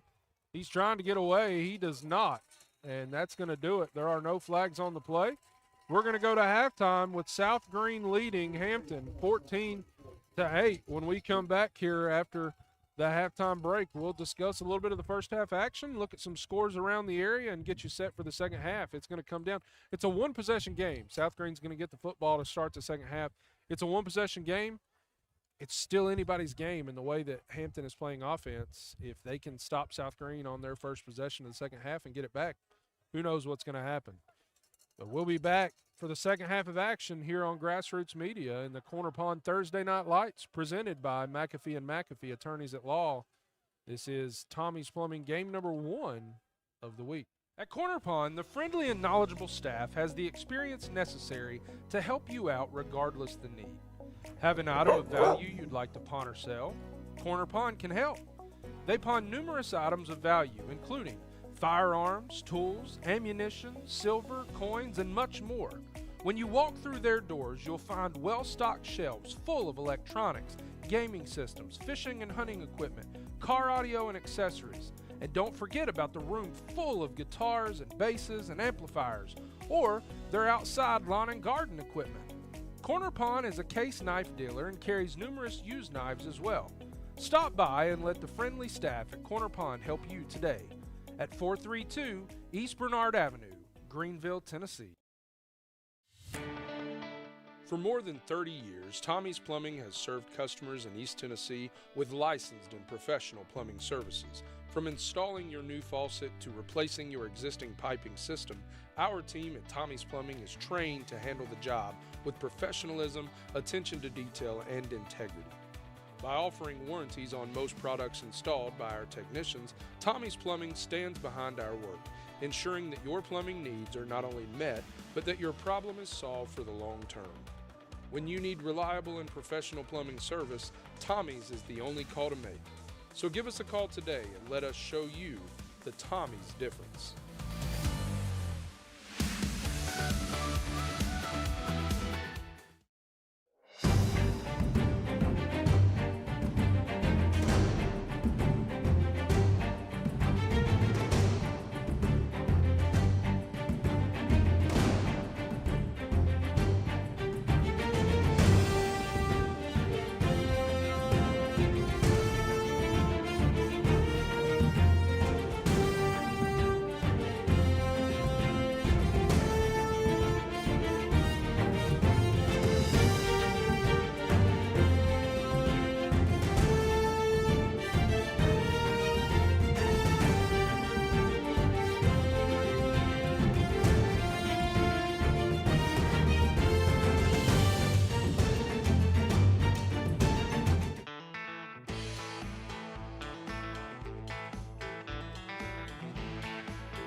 For more than 13 years, Greenville Hose and Supply has offered hydraulic hoses and adapters, pneumatic hoses and adapters, air conditioner hoses, and a wide range of fittings. They also offer custom-made hoses to your specific needs and situation.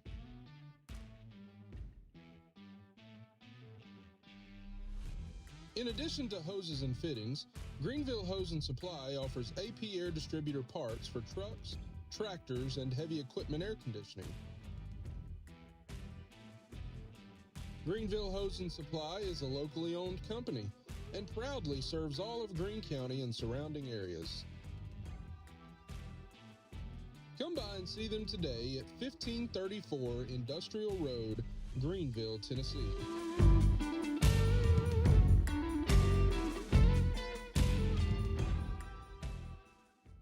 Pizza, pancakes, or donuts, the Davy Crockett Travel Center in Baileyton has the cure for all your cravings. While you're there, shop our general store for souvenirs, gifts, and cellular accessories. In a hurry, grab a cold drink and a hot dog to go. Check us out on Facebook. Pizza Inn offers contactless buffet to go with JoJo's Family Feast or anything on our menu for carryout. We also honor birthday parties and cater to businesses and large events. We make it easy. Call us today. Pizza Inn Greenville. Baileyton Drug Company services the surrounding communities of Baileyton with excellent patient care using a full-line pharmacy, over-the-counter selections, and a convenient drive-thru. When you visit us, you are treated as a neighbor, not a number.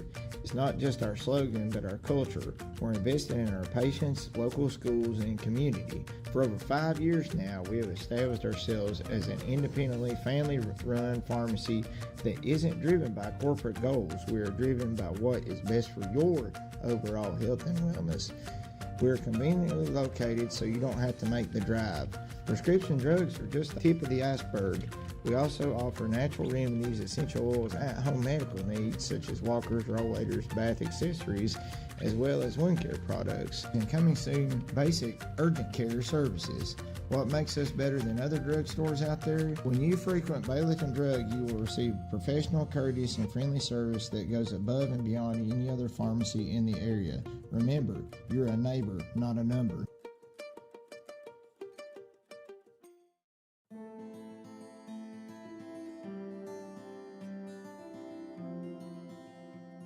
My name is Robert Starnes. I'm a lifelong resident of Northern Greene County, where I currently reside here with my wife and 3 children. I was a barber in Greenville for the last 6 years, but I have recently changed locations to my new shop in Baileyton. It's at 285 Mortis Hollow Lane, Afton.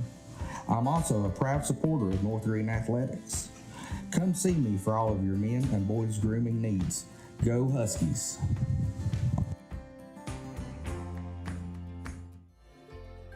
Balancing your financial goals with integrity. That's what we do at Cornerstone Wealth Management Group. Our team of experts craft unique financial plans that reflect your values and aspirations.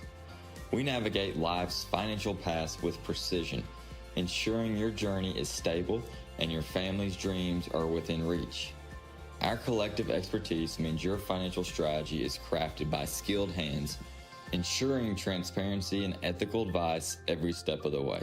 If you're looking for a trusted team of certified financial planners who are committed to your family's prosperity, please reach out. Together, we'll journey towards a brighter future.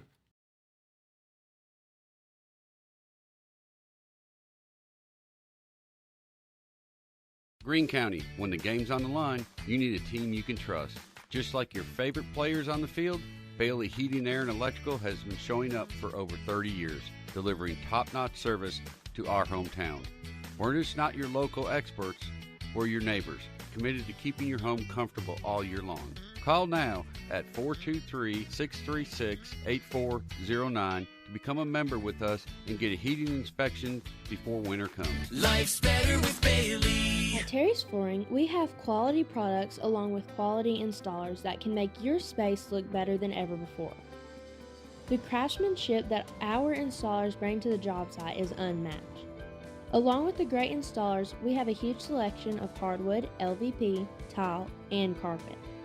We know that spending money isn't that easy, but at Terry's Flooring, we care about your money too. Stop on in and see my Popsy at Terry's Flooring and allow him to save you money while enjoying the hassle-free experience.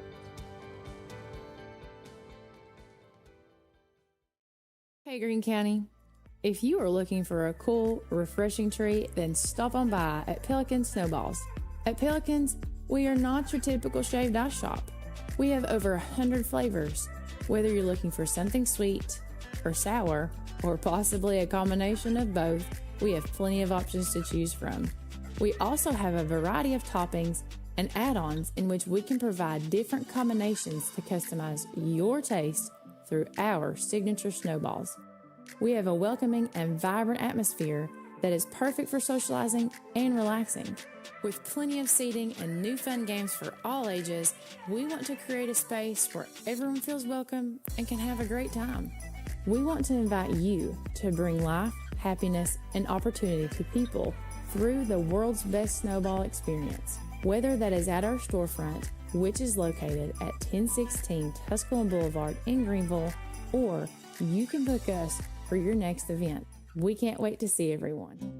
After serving as a barber in the United States Navy, Joe Smith opened his barbershop in Greenville, Tennessee in 1975. Joe has cut hair ever since. Today, his grandson Tyler is following in his footsteps. At Joe's barbershop, walk-ins are always welcome, with the shop open Tuesday through Friday, 7 to 5, and on Saturday from 7 to 2. So stop on by and see the gang at Joe's Barbershop at 1105 West Irish Street.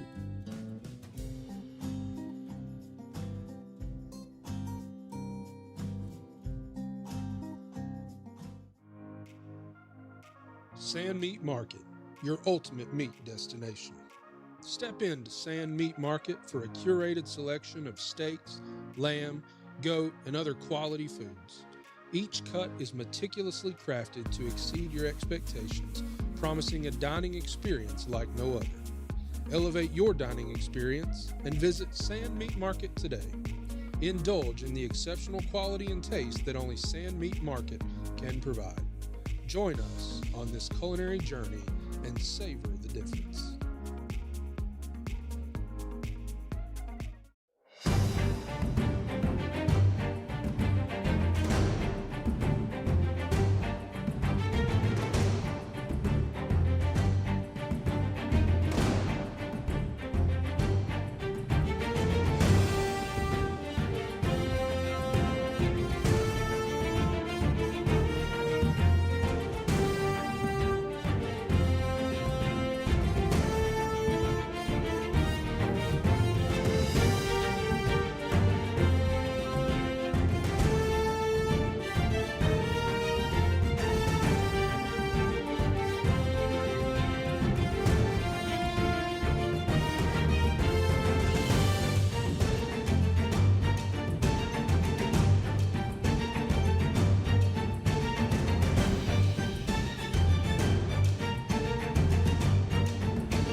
For more than 13 years, Greenville Hose and Supply has offered hydraulic hoses and adapters, pneumatic hoses and adapters, air conditioner hoses, and a wide range of fittings.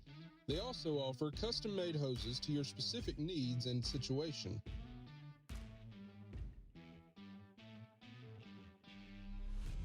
In addition to hoses and fittings, Greenville Hose and Supply offers AP air distributor parts for trucks, tractors, and heavy equipment air conditioning. Greenville Hose and Supply is a locally owned company and proudly serves all of Greene County and surrounding areas. Come by and see them today at 1534 Industrial Road, Greenville, Tennessee.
For more than 30 years, Tommie's Plumbing has served customers in East Tennessee with licensed and professional plumbing services. From installing your new faucet to replacing your existing piping system, our team at Tommie's Plumbing is trained to handle the job with professionalism, attention to detail, and integrity.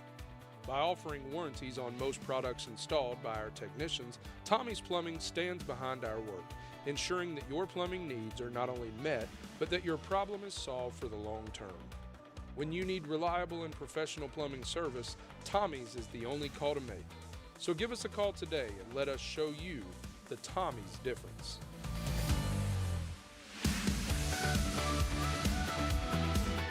At Corner Pond, the friendly and knowledgeable staff has the experience necessary to help you out regardless the need. Have an item of value you'd like to pawn or sell? Corner Pond can help.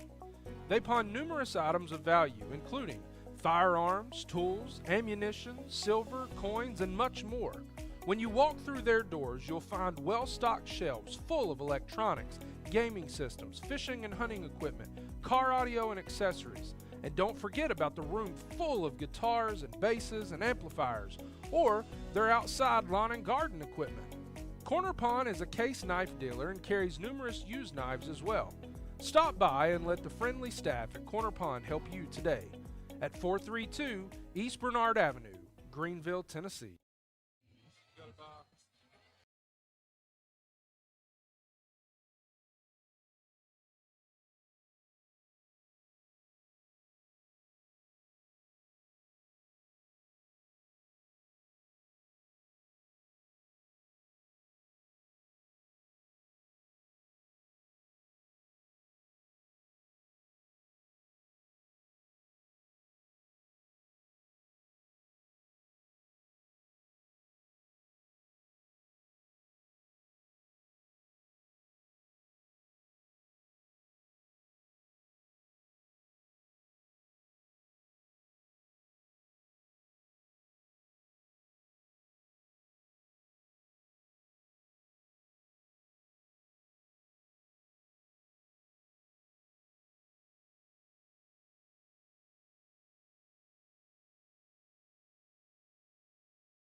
Welcome back to Grassroots Media. Welcome back to the Corner Pond Thursday Night Lights presented by McAfee and McAfee Attorneys at Law.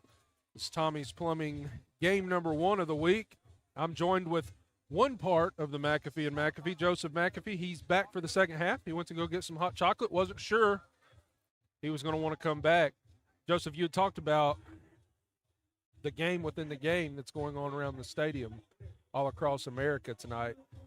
You told me that. Tell the audience what you were talking about. One of the fun things to do if you're at a middle school game or a high school game is you can watch the game on the field, the one that everybody's there to watch, or you can watch the Stars of Tomorrow out beyond the end zone and behind the bleachers and every grassy patch anywhere around here. They're throwing around a Nerf ball or a youth ball or, in your case, talking earlier, a empty Gatorade bottle, maybe with a couple rocks in it to give it a little bit of weight. And we've had a couple of those going on that may have been broken up at some point today, but it's interesting to watch the young kids out there. They can't help it. You throw a football in the middle of them, they'll start playing. They start going at it, and especially if you see them out there playing with a Gatorade bottle, man, what I would do to have somebody throw an actual football out there, and we used to play there at West Greene. There's a little spot between the bleachers and the concession stands. That's where we used to play whenever we were in middle school. Now, I'm here. My wife is probably at the house, my wife and law partner with their 2 boys. But one of the other attorneys at the office, maybe visited with him a little bit long, Barkley Bell. He's here taking in the game, and it's good to see him out and about.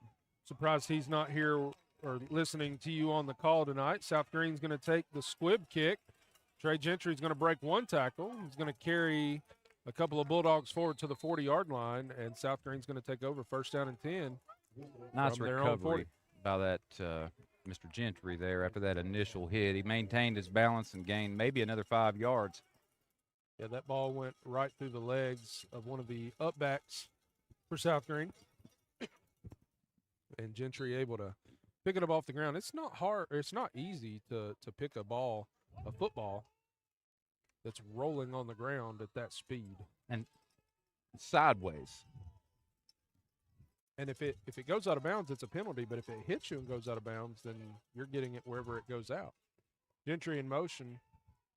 And it is a handoff underneath the Raider. And Raider breaks 2 tackles and nearly breaks a third. He's going to pick up 8 yards. Bring up second down and 2 for the Rebels.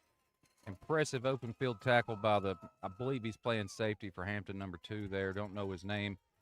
Impressive open field tackle. He sheds the blocker, makes the tackle on a kid that is having himself a good night. He might be approaching 100 yards rushing.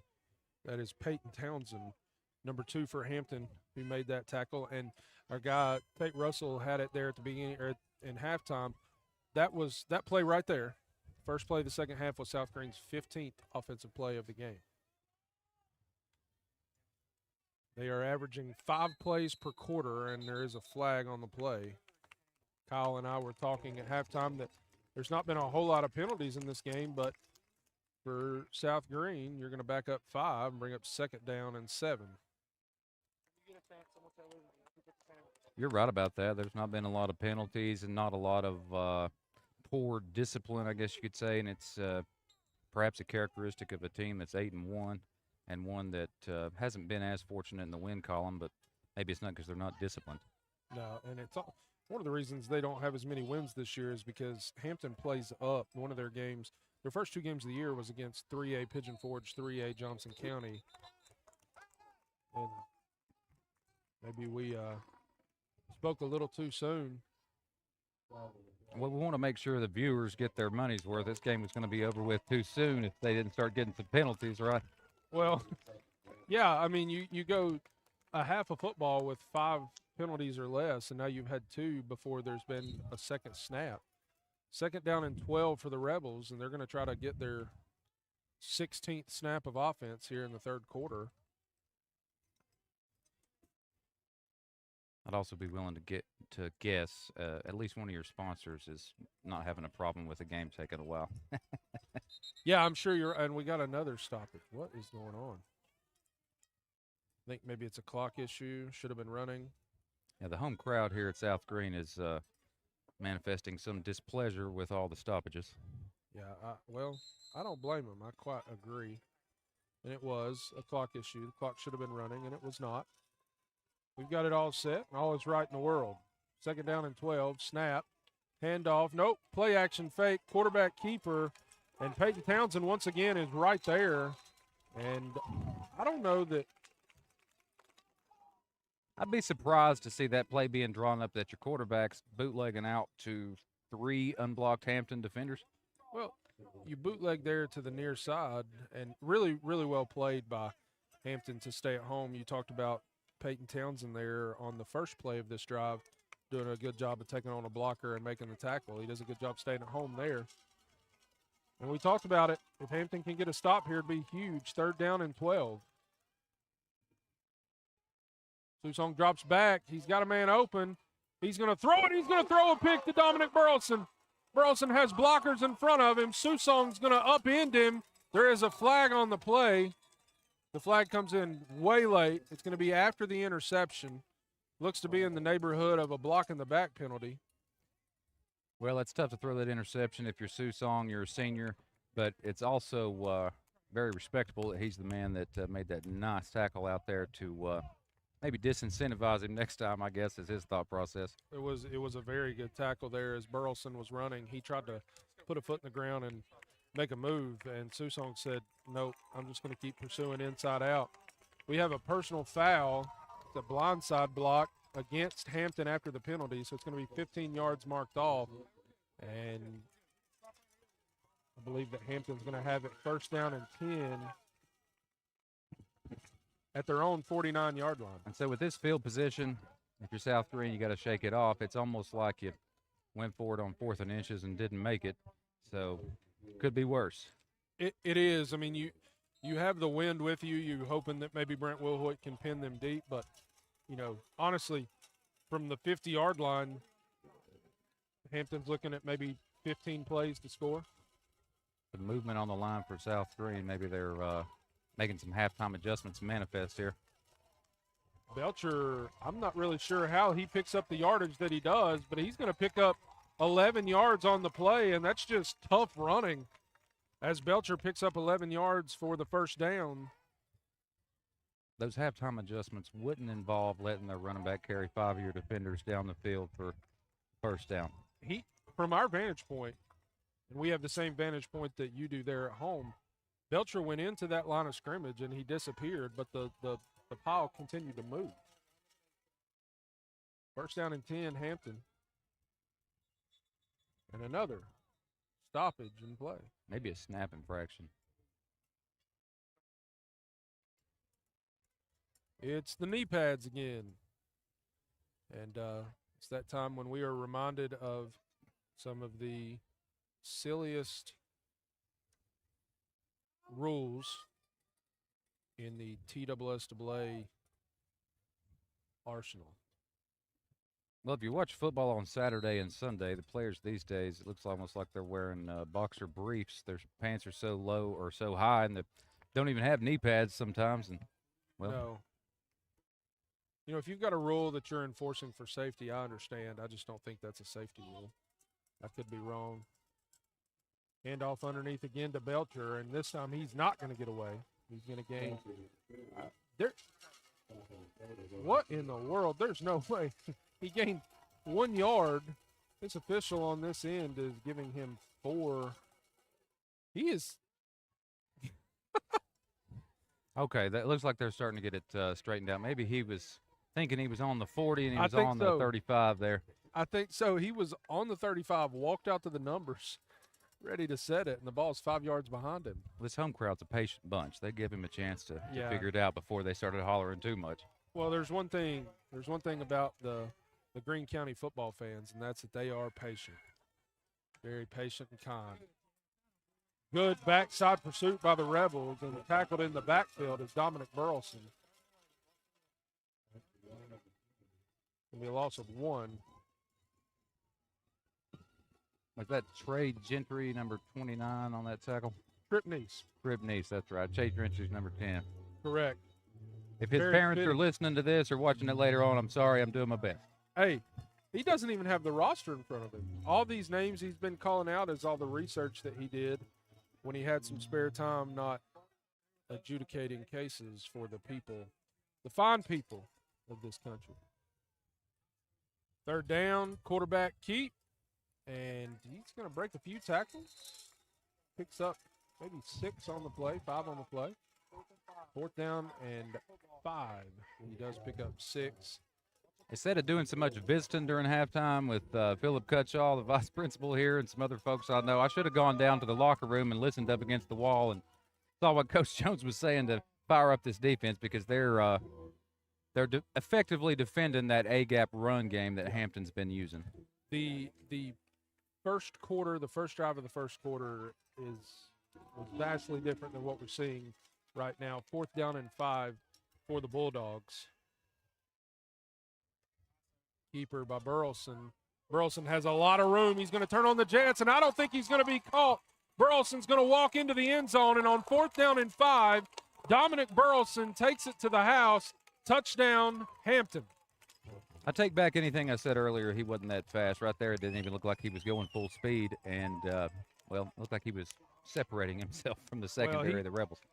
To your point, South Greene has defended the run, the isolation run up the middle, but that time there was a little space outside, and he found it, and Burleson goes the distance as he travels roughly 35 yards for the touchdown. The left guard and left tackle of Hampton right there made it like a swinging door and sealed off any defenders, and he just kind of ran right behind their tail ends. And Burleson is going to be stopped. This time, that's a big stop because two-point conversion's good. South Greene would go down. As it is, it's tied 14-14. We'll be back right after this. South Greene 14, Hampton 14. South Greene's going to get the football back here on the Corner Pond Thursday Night Lights, presented by McAfee and McAfee Attorneys at Law and the Tommie's Plumbing game number 1.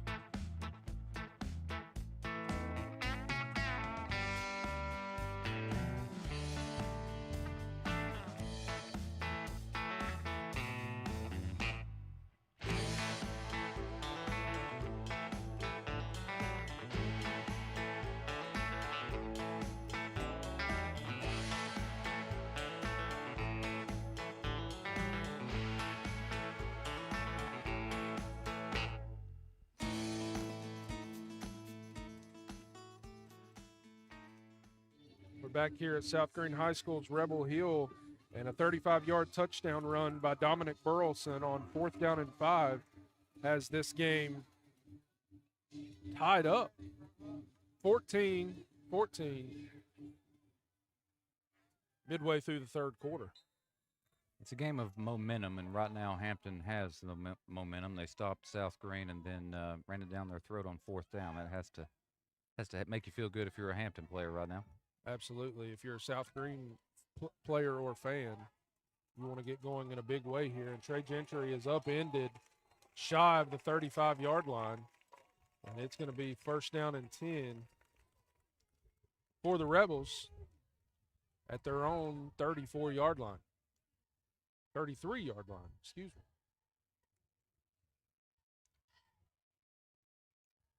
Settle a debate for us right now on a text thread. In your billboards, in the McAfee and McAfee billboards, who is the closer and who is the expert? Do you even know? The expert? Maybe the expert isn't a thing. The expert isn't a thing yet, but, we can work on that. We'll put that through the committees, I guess. There you go. The closer is Barkley Bell. Barkley Bell is the closer. Who was our DA for 32 years in this district, and it might be hard to believe, but he's been retired for 10 years. It is hard. He retired in 2014. It makes me feel old because my whole life he was the DA. He was the DA when I was born. First down and 10, South Greene. Pick up enough for the first down on the first play. Gentry in motion, pitch pass. Gentry has room and he has blockers. Gentry's going to break one tackle. He keeps going. He's down into enemy territory all the way down to the Hampton 38-yard line. First down and 10, South Greene. That's a way to make some good memories on your senior night. Get that first down, some good blocking, breaking a tackle, and not running out of bounds. He was headed back towards the middle of the field trying to get what he could get. Yeah, he had one blocker in front of him. That one blocker, I believe, was Nash Rader, and he followed Rader. And he was nearly tackled after a gain of about 2 or 3, but he breaks the shoelace tackle, picks up big yardage. Handoff Nash Rader. Rader has a lot of room. Rader has blocking. Rader's going to be run out of bounds just shy of the 27-yard line. Rader, if I'm not mistaken, is a junior. He's got to save a little bit for next year. He does. Rader is one of those that, since he came on the scene 2 years ago as a freshman, has been one of those backs that you knew he was going to do special things here at South Greene, and he's lived up to that hype so far. Another first down, 3 plays on this drive, 3 first downs. It's the antithesis of the Hampton offense.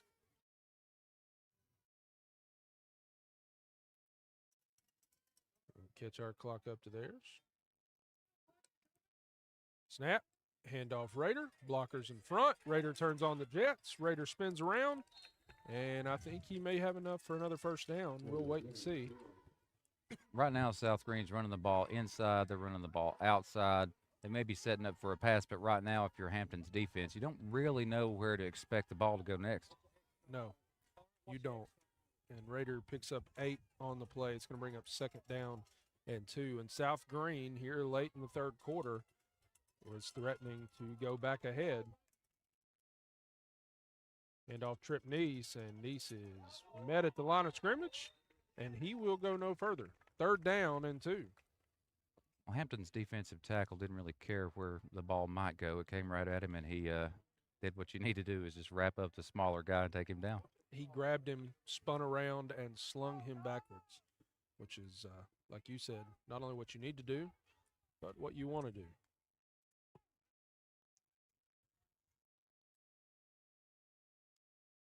And you hear coaches for Hampton screaming, telling their players, watch the football, indicating that they think that South Greene may go on 2 here. If you're South Greene, I don't think I would want to take that chance of jumping yourselves. Just go. 3rd and 2. Handoff Rader, and he's met at the line of scrimmage. I don't think he's going to be given the yard. It's going to be 4th down from the spot. The line judge is across the 20 in favor of South Greene. They're going to give him 1 yard. It's going to be 4th down and 1.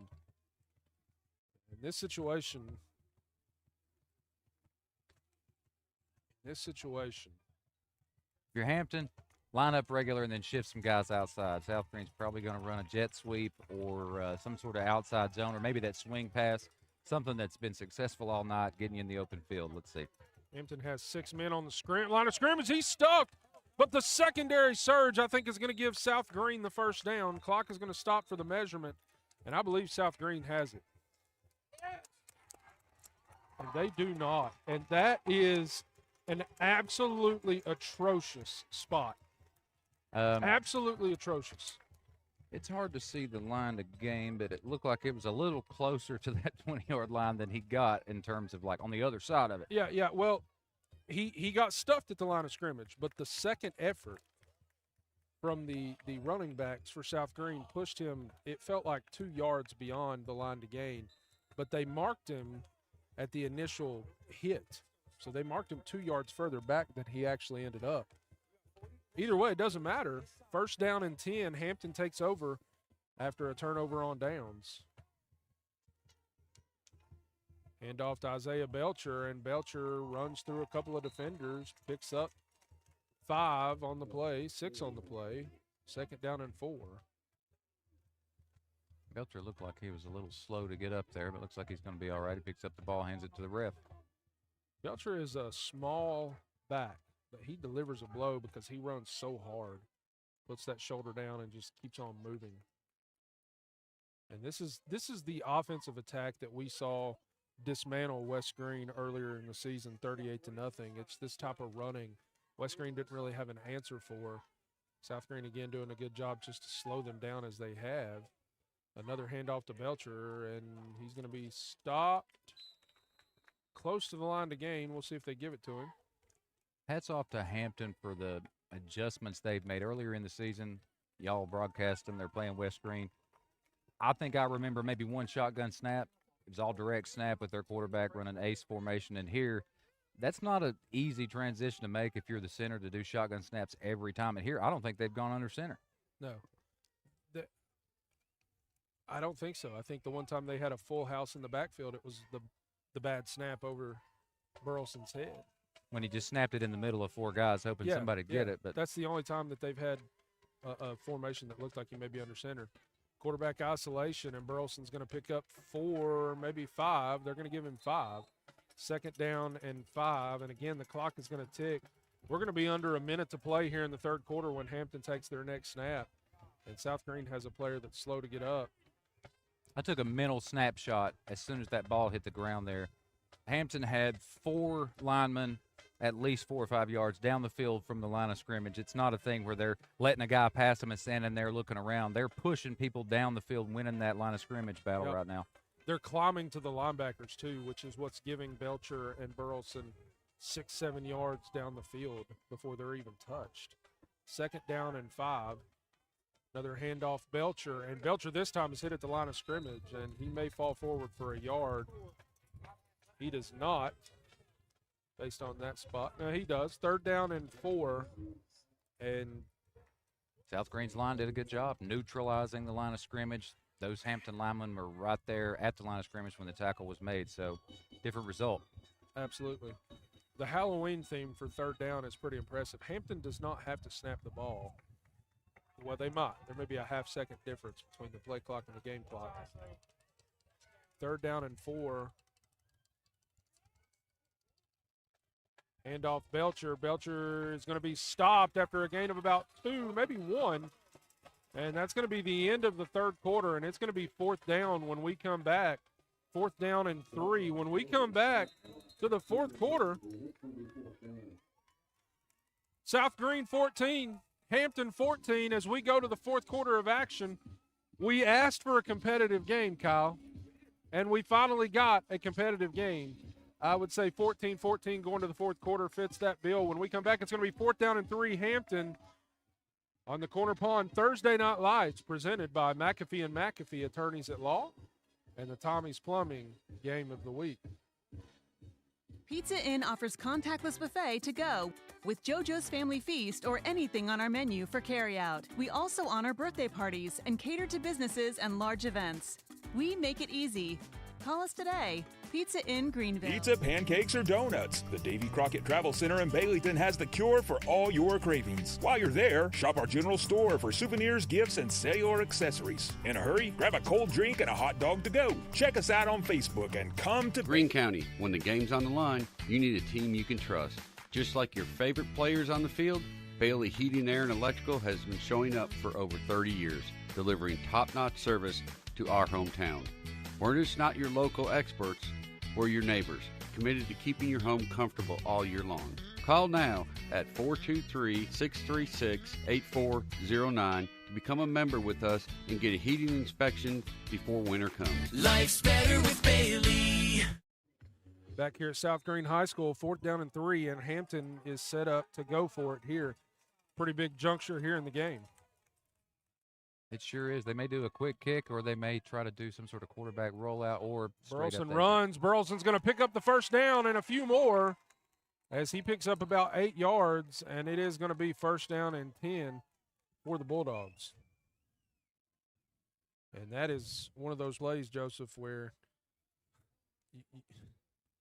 I think the term is imposing your will. Yeah. Because there's nobody up on this hill on this beautiful evening, Halloween, spooky evening, that didn't think that was a good possibility of happening.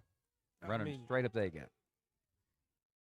And you knew if they go for it, this is what they're going to do. And they, as you said, impose their will. Handoff Peyton Townsend. And there's a flag on the play, and that's going to be in the area of holding or maybe a chop block. We'll see. It's going to be big for South Greene because this Hampton offense is not built to be behind the chains unless they get a big pickup on one of their early downs. I wonder why Hampton changed it up. I think that's Mr. Townsend's first carry. He's been doing well on defense, but, it's been the Burleson and Belcher show on offense. I don't know, maybe the only thing I can figure is to spell Belcher. We did see that he was kind of shaken up a little bit there earlier in this drive. He's back out there now.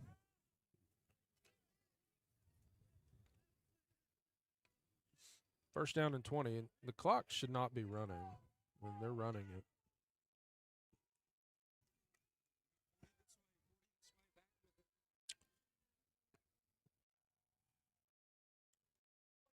Option, and Jovan Pendleton, he said, "Sir, I have had enough." And he drops Burleson for a loss of 5. It's going to be second down and 25, and goodness. If you're going to pick a situation in a game where you're going to step up for your team, the fourth quarter on senior night sounds like a good time. And step up for your team in a big way. He busted through that offensive line and absolutely manhandled Dominic Burleson. Burleson had no chance to get away. It's that 4-down lineman. Look, South Greene's gone to it, and it seems to be working. It has. They've got those walked up. They've got 6 on the line of scrimmage. We got whistles. And we do have a penalty.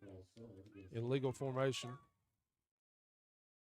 And we're going to back him up 5 more yards. It's second down and 30. I didn't pay attention to how South Greene's defense adjusted otherwise, but it seems like having 4-down linemen may be causing some havoc for Hampton's offensive blocking assignments or something. Well, it certainly, again, when you've got 3 down linemen, you obviously have the linebacker that's walked up, but you're leaving a massive hole on one side of the line. When you've got the 4 tackles there, you don't have that. Your linemen aren't able to double team 1 down lineman, and they have to win the one-on-one battle. Option pitch out to Peyton Townsend, who's going to be upended at the 40, 30. The clock is going to continue to run. It's going to be third down. The pickup of 5 is going to be third down and 25. Again, a team that has thrown 2 passes tonight. Third and 25 is not where you want to be. That's the downside if you play ball control. 3 yards in a cloud of dust, which I always enjoyed playing that in elementary school and middle school. If you get in this situation, sometimes you wind up with an empty sack. Yeah. And Burleson's going to take the snap, run directly ahead, and he's going to pick up maybe 3, bring up fourth down and 22. And I would be shocked if Hampton does anything other than punt the football right here. And they are going to punt the football. Well, if this is the new college football 25, I feel like there's a lot of the little red stars pumping underneath South Greene's defense. They seem to be fired up right now. Yeah, they are. They're extremely excited. And no fake. Punt is away. Good punt by Noah Nichols. And it's going to be down. Down at the 37-yard line. And South Greene's going to take over first down and 10 when we come back. Here on the Grassroots Media here. Corner Pond Thursday Night Lights presented by McAfee and McAfee, attorneys at law. Pizza Inn offers contactless buffet to go with JoJo's Family Feast or anything on our menu for carryout. We also honor birthday parties and cater to businesses and large events. We make it easy. Call us today. Pizza Inn Greenville. Pizza, pancakes, or donuts. The Davy Crockett Travel Center in Baileyton has the cure for all your cravings. While you're there, shop our general store for souvenirs, gifts, and cellular accessories. In a hurry, grab a cold drink and a hot dog to go. Check us out on Facebook and come to Baileyton. We're back here at South Greene High School. South Greene takes their first snap on this new drive and goes nowhere. Trip Neese maybe picks up a yard, and he does not. He actually loses a yard. Second down and 11. The importance of blocking defensive tackles, I think, can't be overstated, especially in the fourth quarter. I would, especially if you're a team that's wanting to run the ball between the tackles, and that's kind of what your deal is. Back to the pistol formation. Susong drops back, looks for the swing pass, and that's going to be thrown over the head of Nash Rader. And the defensive end coming upfield right there, kind of, Rader wanted to initially throw that as soon as he snapped it, but he couldn't because there was a defender in the way, and he had to throw the pass a little higher than he wanted to. The Viking Mountain view, looking down from Viking Mountain, it might not be that bad of a situation. He was covered. It's incomplete. It stops the clock, gives you time to kind of reset. There is only 7 minutes left in the fourth quarter, so maybe it's a good thing. We'll see. Yeah. Well, and again, this Hampton team is not set up to score quickly if you can help them stay at bay. And we do have a timeout by South Greene. We'll take it with them, and we'll be back right here on the Corner Pond Thursday Night Lights, presented by McAfee and McAfee Attorneys at Law and the Tommie's Plumbing Game of the Week. At Corner Pond, the friendly and knowledgeable staff has the experience necessary to help you out regardless the need. Have an item of value you'd like to pawn or sell? Corner Pond can help. They pawn numerous items of value, including firearms, tools, ammunition, silver, coins, and much more. When you walk through their doors, you'll find well-stocked shelves full of electronics, gaming systems, fishing and hunting equipment, car audio and accessories. And don't forget about the room full of guitars and basses and amplifiers, or their outside lawn and garden equipment. Corner Pond is a case knife dealer and carries numerous used knives as well. Stop by and let the friendly staff at Corner Pond help you today at 432 East Bernard Avenue, Greenville, Tennessee. And it is 3rd down and 11 for South Greene as the Rebels come out. Hampton needing a big stop. It's a big moment in the game. Trip Neese is in motion. He goes back the other way. Susong looking. He finds a wide open. Is that Lucas Couch? Lucas Couch with the reception. He's got good hands. I don't think I've ever seen him drop one. Now, he took a shot. Play. Lucas Couch was wide open. There was nobody around him. Susong made a great throw. There is a flag. We'll see what the flag is.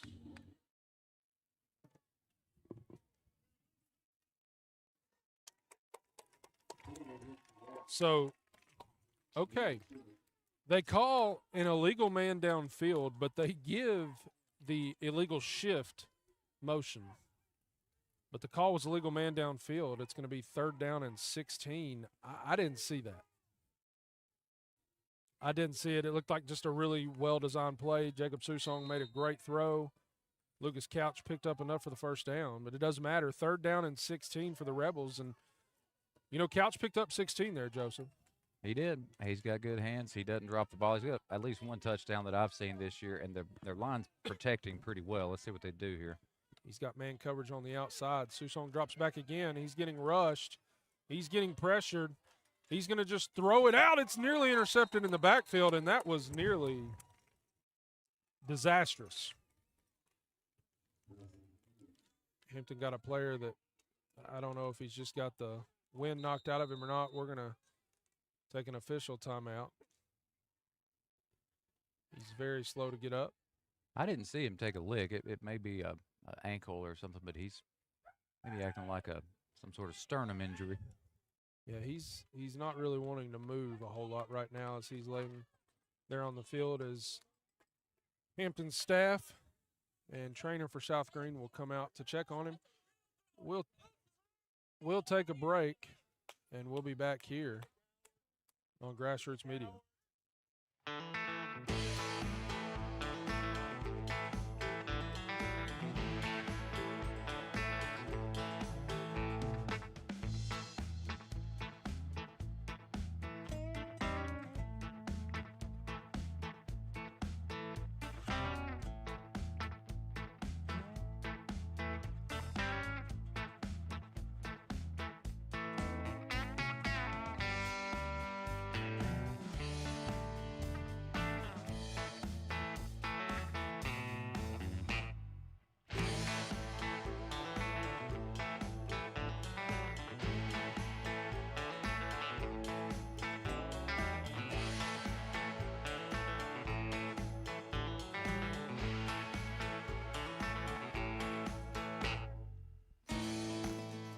Pizza, pancakes, or donuts, the Davy Crockett Travel Center in Baileyton has the cure for all your cravings. While you're there, shop our general store for souvenirs, gifts, and cellular accessories. In a hurry, grab a cold drink and a hot dog to go. Check us out on Facebook and come to Baileyton.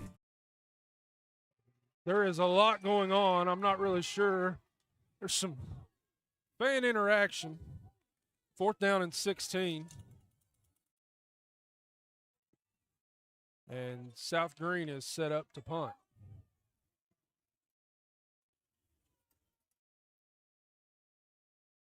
Fans are not very happy with each other, Joseph.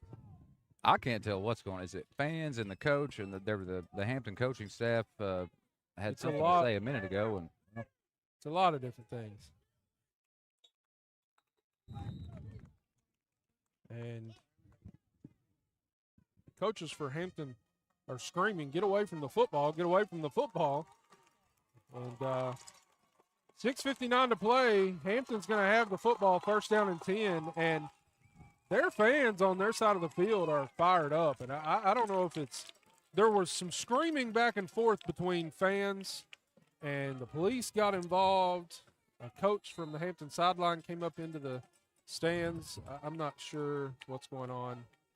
I didn't notice this till now. Hampton's fans travel well because starting right below us, extending to the other end of the bleachers, it seems to be mostly Hampton fans. It is, and Burleson is going to break 2 more tackles. Burleson across the 20, Burleson across the 10. He's going to get into the end zone, touchdown, and I do not see any flags on the play. Touchdown, Hampton. Touchdown, Dominic Burleson. The clock is still running. It should not be running. We should be at 6:48.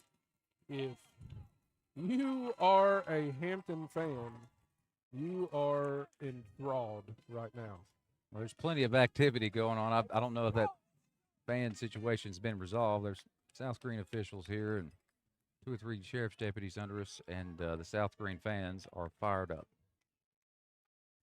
Hampton fans are fired up.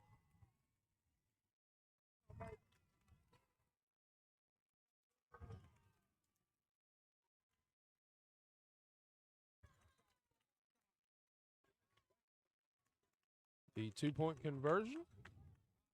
Burleson again. He's going to be tackled short of the line to gain, and he is no good. That might be big.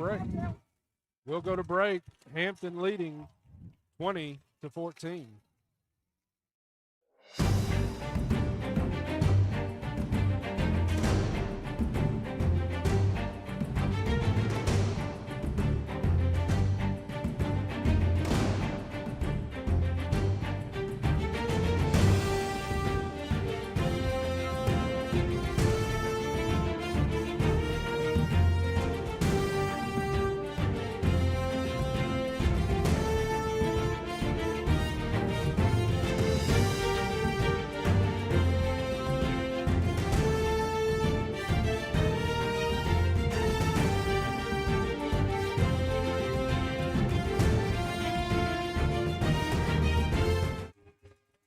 We're back here on the Corner Pond Thursday Night Lights, presented by McAfee and McAfee Attorneys at Law. And we have a football game, and I'm telling you what, this feels like a South Greene Hampton game. This is exactly what we've come to know as South Greene Hampton, as fans are fighting with each other, coaches are fighting with fans, things are being said, feelings are being hurt. But there's a good football game on the field, and Hampton right now with 6 minutes and 45 seconds leads the #1 regional champion South Greene Rebels 20-14. If you're watching this, stay tuned. It may get even more chippy than it is right now. It's an onside kick, and South Greene's going to recover. They're going to take over 1st down and 10 at their own 47-yard line. Recovery by Lucas Couch. Hands team.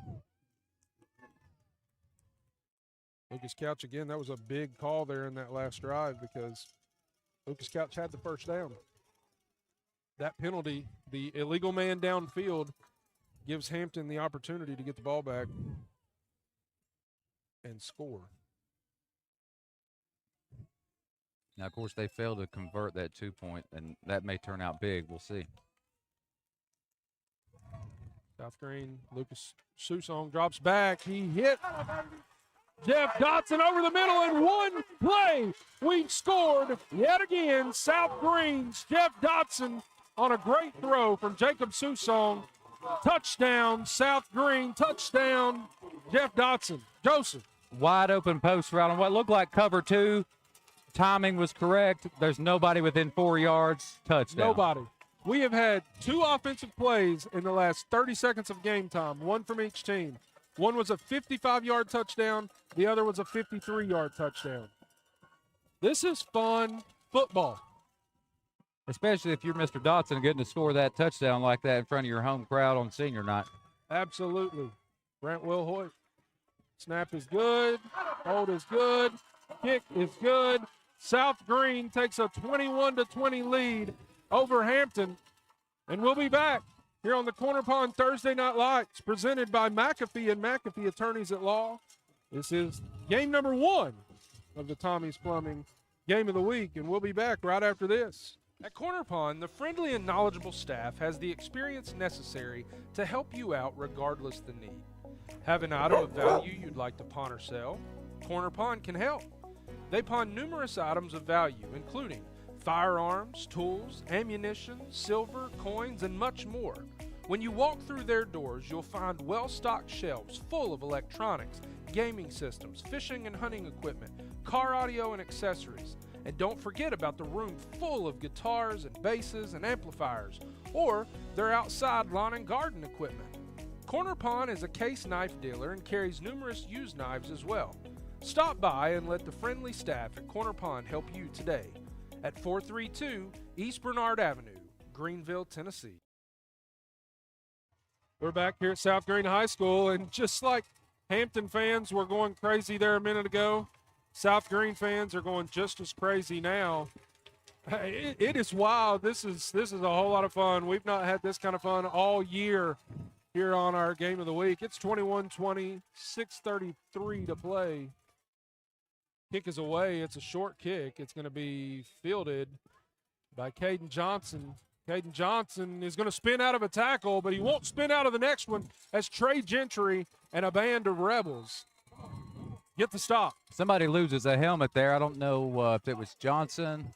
Looked like it was the young man that made that return, but I guess he'll have to sit out for a play.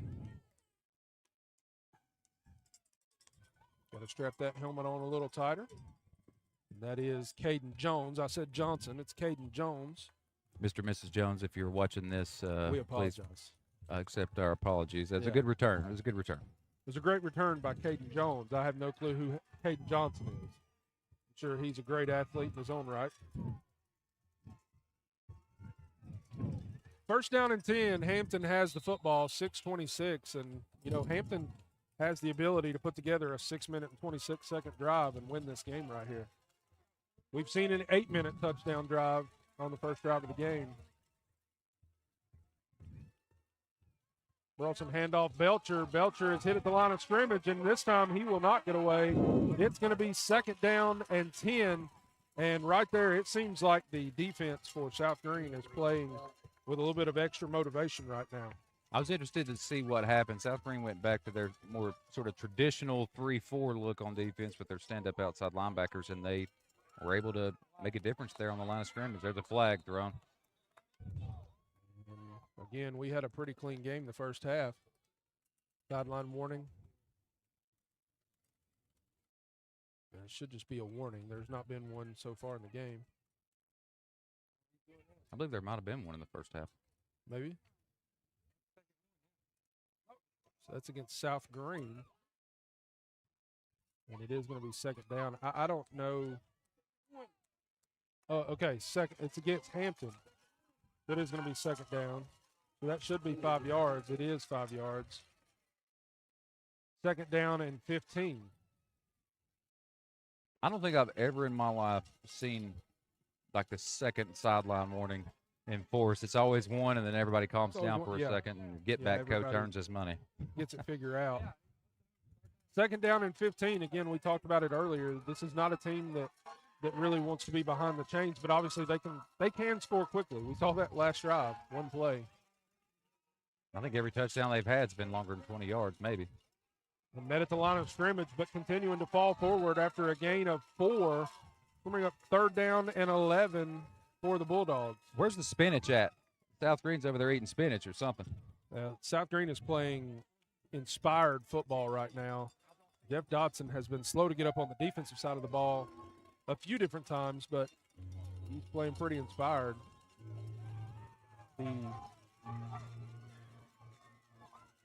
The box says 4th down. It should be 3rd down.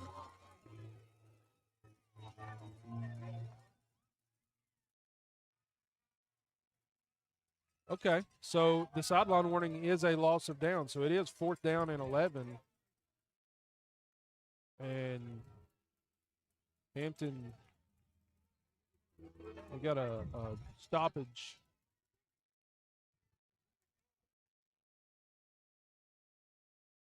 We got a lot of confusion.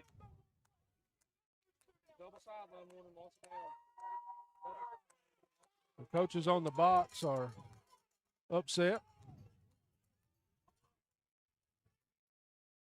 It's tough to know how to approach this as a coach. As a little youth football coach, sometimes the ref is trying to enforce a rule that, maybe you can point to in the rule book about the clock stopping and losses of down. And hopefully they just come up with the right decision so we can have a good square game and a outcome everybody can live with.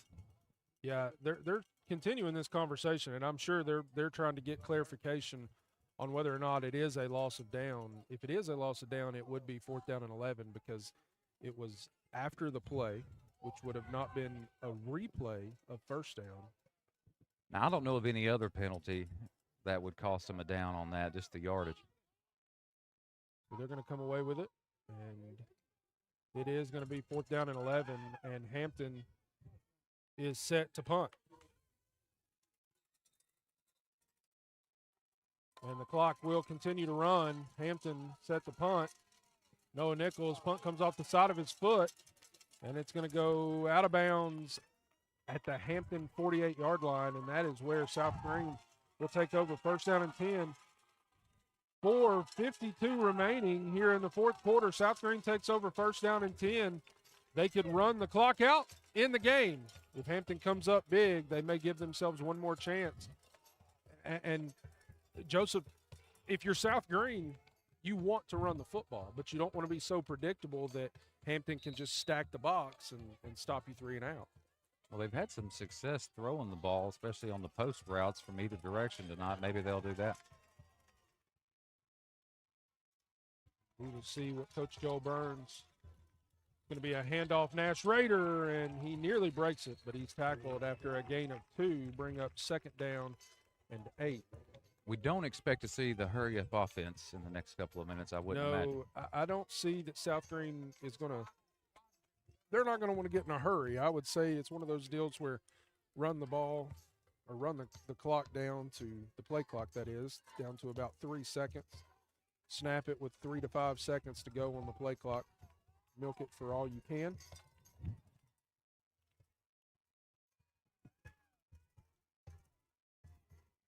Happy Valley beats West Greene tonight, 38-0, and that will end West Greene's season. Pitch pass to Gentry. Gentry's hit at the line of scrimmage, spins forward, but I don't think they're not going to give it to him. They're going to say he picked up no yards, and it's going to be 3rd down and 8. It's going to be timeout Hampton. And Hampton is not happy about the fact that it took a few extra seconds for that timeout to be called. 3rd down and 8 as Coach Lunsford was on the field screaming, give me the timeout, give me the timeout. He finally got it. I left my copy of the TSSAA rule book at the house, but I'd be interested to know exactly what the rule is on loss of down and that sideline warning, that second sideline warning. I wouldn't be surprised if nobody knows what the real rule is because it doesn't get called much. Kyle had told us here that it was a dead ball penalty. So it was 2nd down, dead ball penalty would have been a loss of down, which would have made it 3rd down. So the play on 1st down, the dead ball penalty after 1st down, 2nd down, dead ball penalty, loss of down would have been 3rd down. That's the explanation we're going to go with. If TSSAA wants to look at our footage, they're more than welcome. For example, a false start is a dead ball, but that doesn't cost you a down. No, it's not a loss of down penalty. It's a replay down. Now, I'm neutral. I'm not taking anybody's side, but I would be interested to know if that's the right call. Riding the fence. Susong rolls out.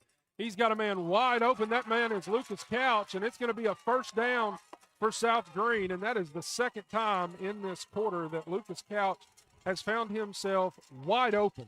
Let's just call him Sure Catch Couch. Anytime that ball is thrown his way, whether it's an onside kick or a pass, he's got it. He does, and he runs a great route there. It was a stop route. He ran off the cornerback, and he stops about 15 yards deep and catches the ball, stays inbounds, and under 3.5 minutes to play, South Greene has it first down and 10. Hampton and South Greene both have 2 timeouts left. Interesting here, if South Greene does score, unless they go for 2 and convert, this would still be a 1-score game. Nash Rader breaks 1 tackle. He's going to pick up 9 on the play. It's going to bring up second down and 1. And at some point, if you are Hampton, you got to ask that question. Do we do something, when they get inside the 10 here, do we allow them to score? Because, again, if South Greene scores, goes for 2, and converts, then it's a 2-score game. If they go for 2, do not get it, or if they kick an extra point, it's still a 1-score game, and you're going for 2 regardless. Football is a complicated game. It's like chess. That strategy didn't work for Tennessee against Arkansas. Nope. They let them score. Sometimes you want to do that. Sometimes it works out. Here, if I'm South Greene, I'm telling my guys, great, I want you to score a touchdown in front of everybody, but don't score. Slide at the 5. Get down. And we're not going to have to worry about it because Trey Gentry is going to dance into the end zone after a little bubble route, and it's going to be touchdown South Greene. And touchdown, there is, I don't see a flag, but the official is looking back. He signaled for a touchdown, the side judge did here, because he fumbled it out of bounds after the touchdown. He slung him, and the ball went out of bounds in the end zone. But so touchdown South Greene with 2:15 to play. South Greene leads. Again, I think the book here would say go for 2. Maybe no, kick sir. the field goal, make them have to convert the 2 point. Okay. I'm playing a little bit of NCAA here. If you're the away team, maybe. But your defense is playing strong on those 2-point conversions. They've got, one of them? They've make it to failed where on they can 2, only so tie. Yeah. Make it where they can only tie.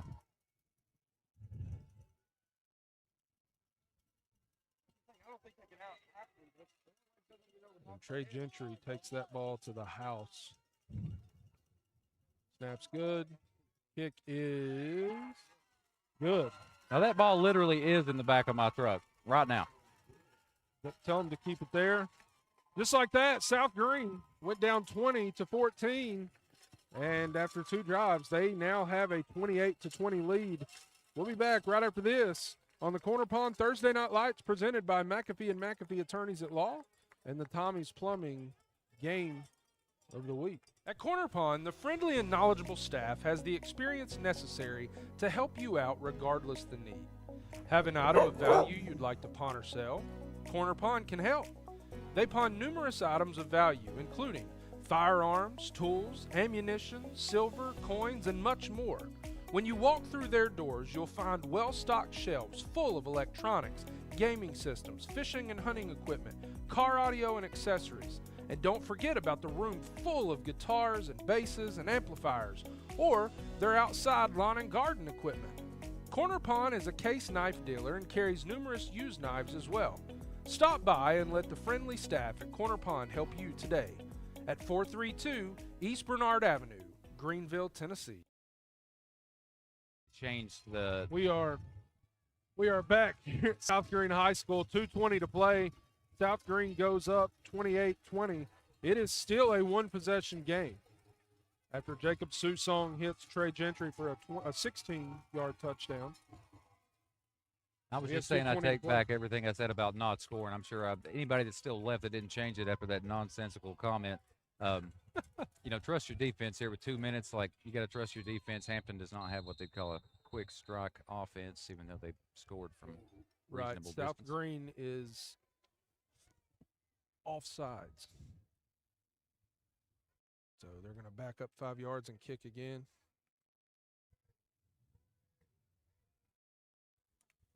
They added 5 seconds to the clock after that extra point there. 2:20 to play here in the fourth.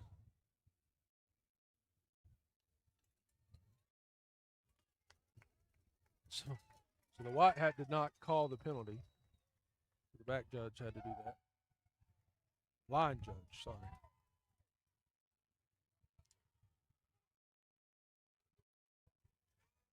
It is interesting to note that Will Hoyt has a great leg, but he's kicking into the wind. Kicking in that great big hole there in the middle. And he does to the left. That ball's going to go out of bounds, and it's going to be another penalty, and Hampton's going to start at their own 35, I believe. They want a re-kick. So South Greene for the third time will try to kick it off.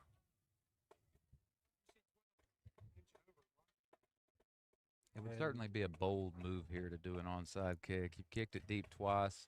It hadn't worked out. Hampton may be conditioned with their front line guys to go ahead and turn around early. To not pay attention. I don't know. It's one of those deals where if it works, you're a hero. If it doesn't, people.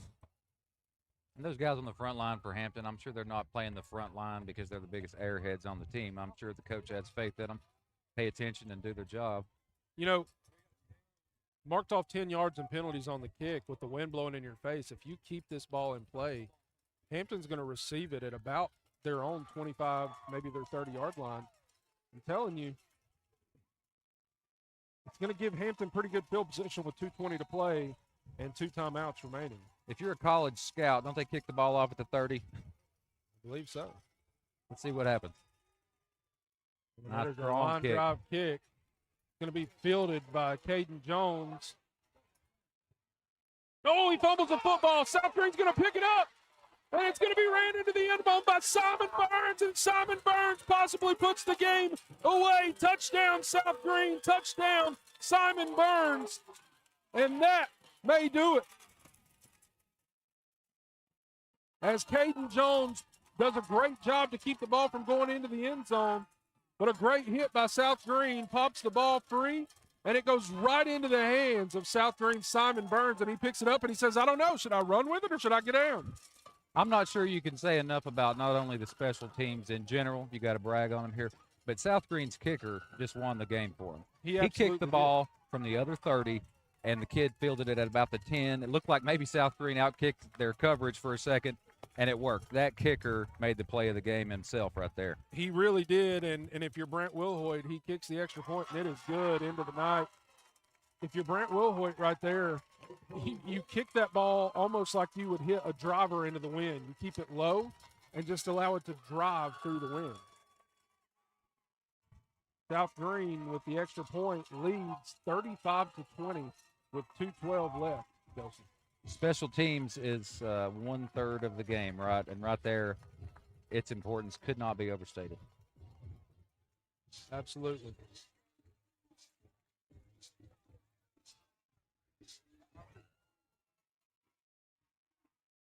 And the crowd, the players and the crowd, they are pumped if you are a Rebel fan here tonight.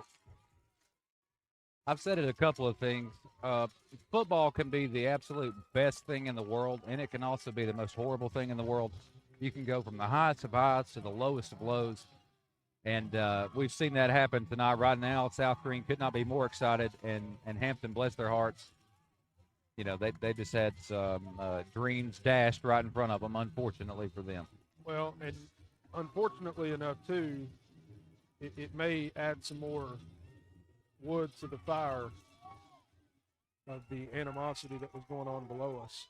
Another good kick. It's going to hit at the 5 and stay in play. Jones is going to grab it. There is a flag on the play. Jones is running free. Jones has a lot of room down the sideline. There is a flag. We'll see what the flag is for.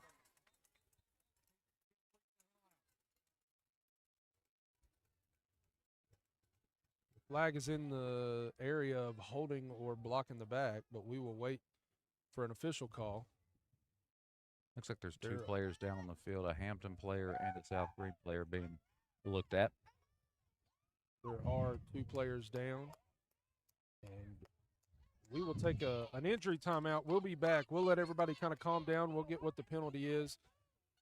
They're going to give the penalty now. It's going to be a block below the waist or a low block, and the fans are going at it. There's 3 sheriff's deputies below us. Some discussion being had. Like somebody just got ejected. Both players are getting up. But fortunately, if you get kicked out of the game, you can watch the rest of the game by watching the grassroots broadcast.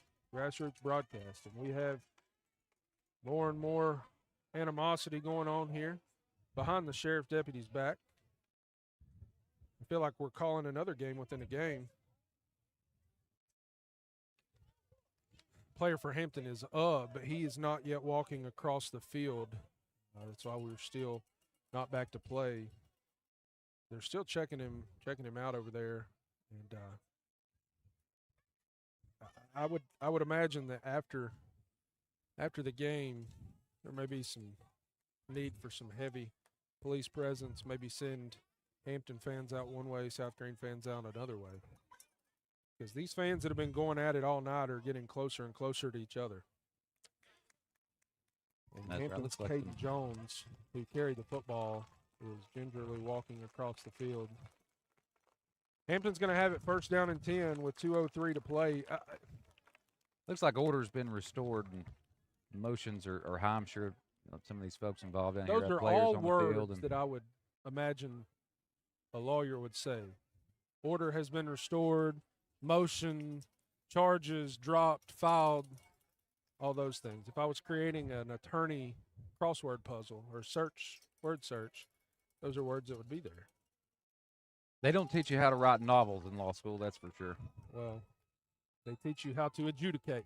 First down and 10, Hampton, after the penalty is marked off. 2:03 to go. I'm still not going to say that this game is over. In 2014, exactly 10 years ago, right about now, with 1:52 seconds, Tennessee was down by 14 against South Carolina and won. And there goes Burleson. He's going to pick up the first down, and the clock will stop at 1:56. It will get going relatively soon. So Hampton still has more time than Tennessee did, so we'll see. Maybe we'll get some free football after this. You know, you never know. Hampton's going to have to go a lot faster than what they're going. I'm not really sure.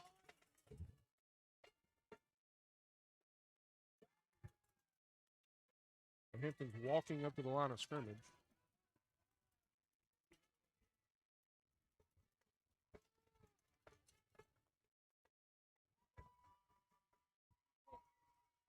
Taking a lot of time. 20 seconds off the clock. Burleson's going to keep it. He's going to break a tackle, trip Nisa's tackle, and he's going to pick up close to another first down. And it is not. It's going to be second down and 1 for the Bulldogs. And it almost appears to me that Hampton has conceded the victory. Maybe the clock's going to tick under a minute. You know, there's been some controversial calls, some drama here this evening, but Hampton may be a little upset with the officiating, but the officials missed a false start by the left tackle just a second ago. So, honestly, the animosity in the crowd tonight has not been about officials.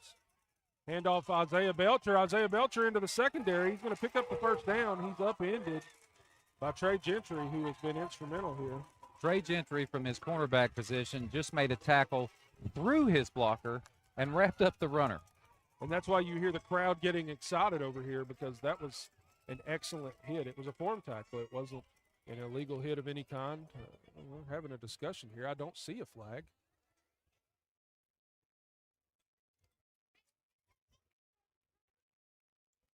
Do you see a flag? I don't see a flag. I don't see a flag. Maybe they're talking about how it should be impossible. What in the world? Personal foul for what?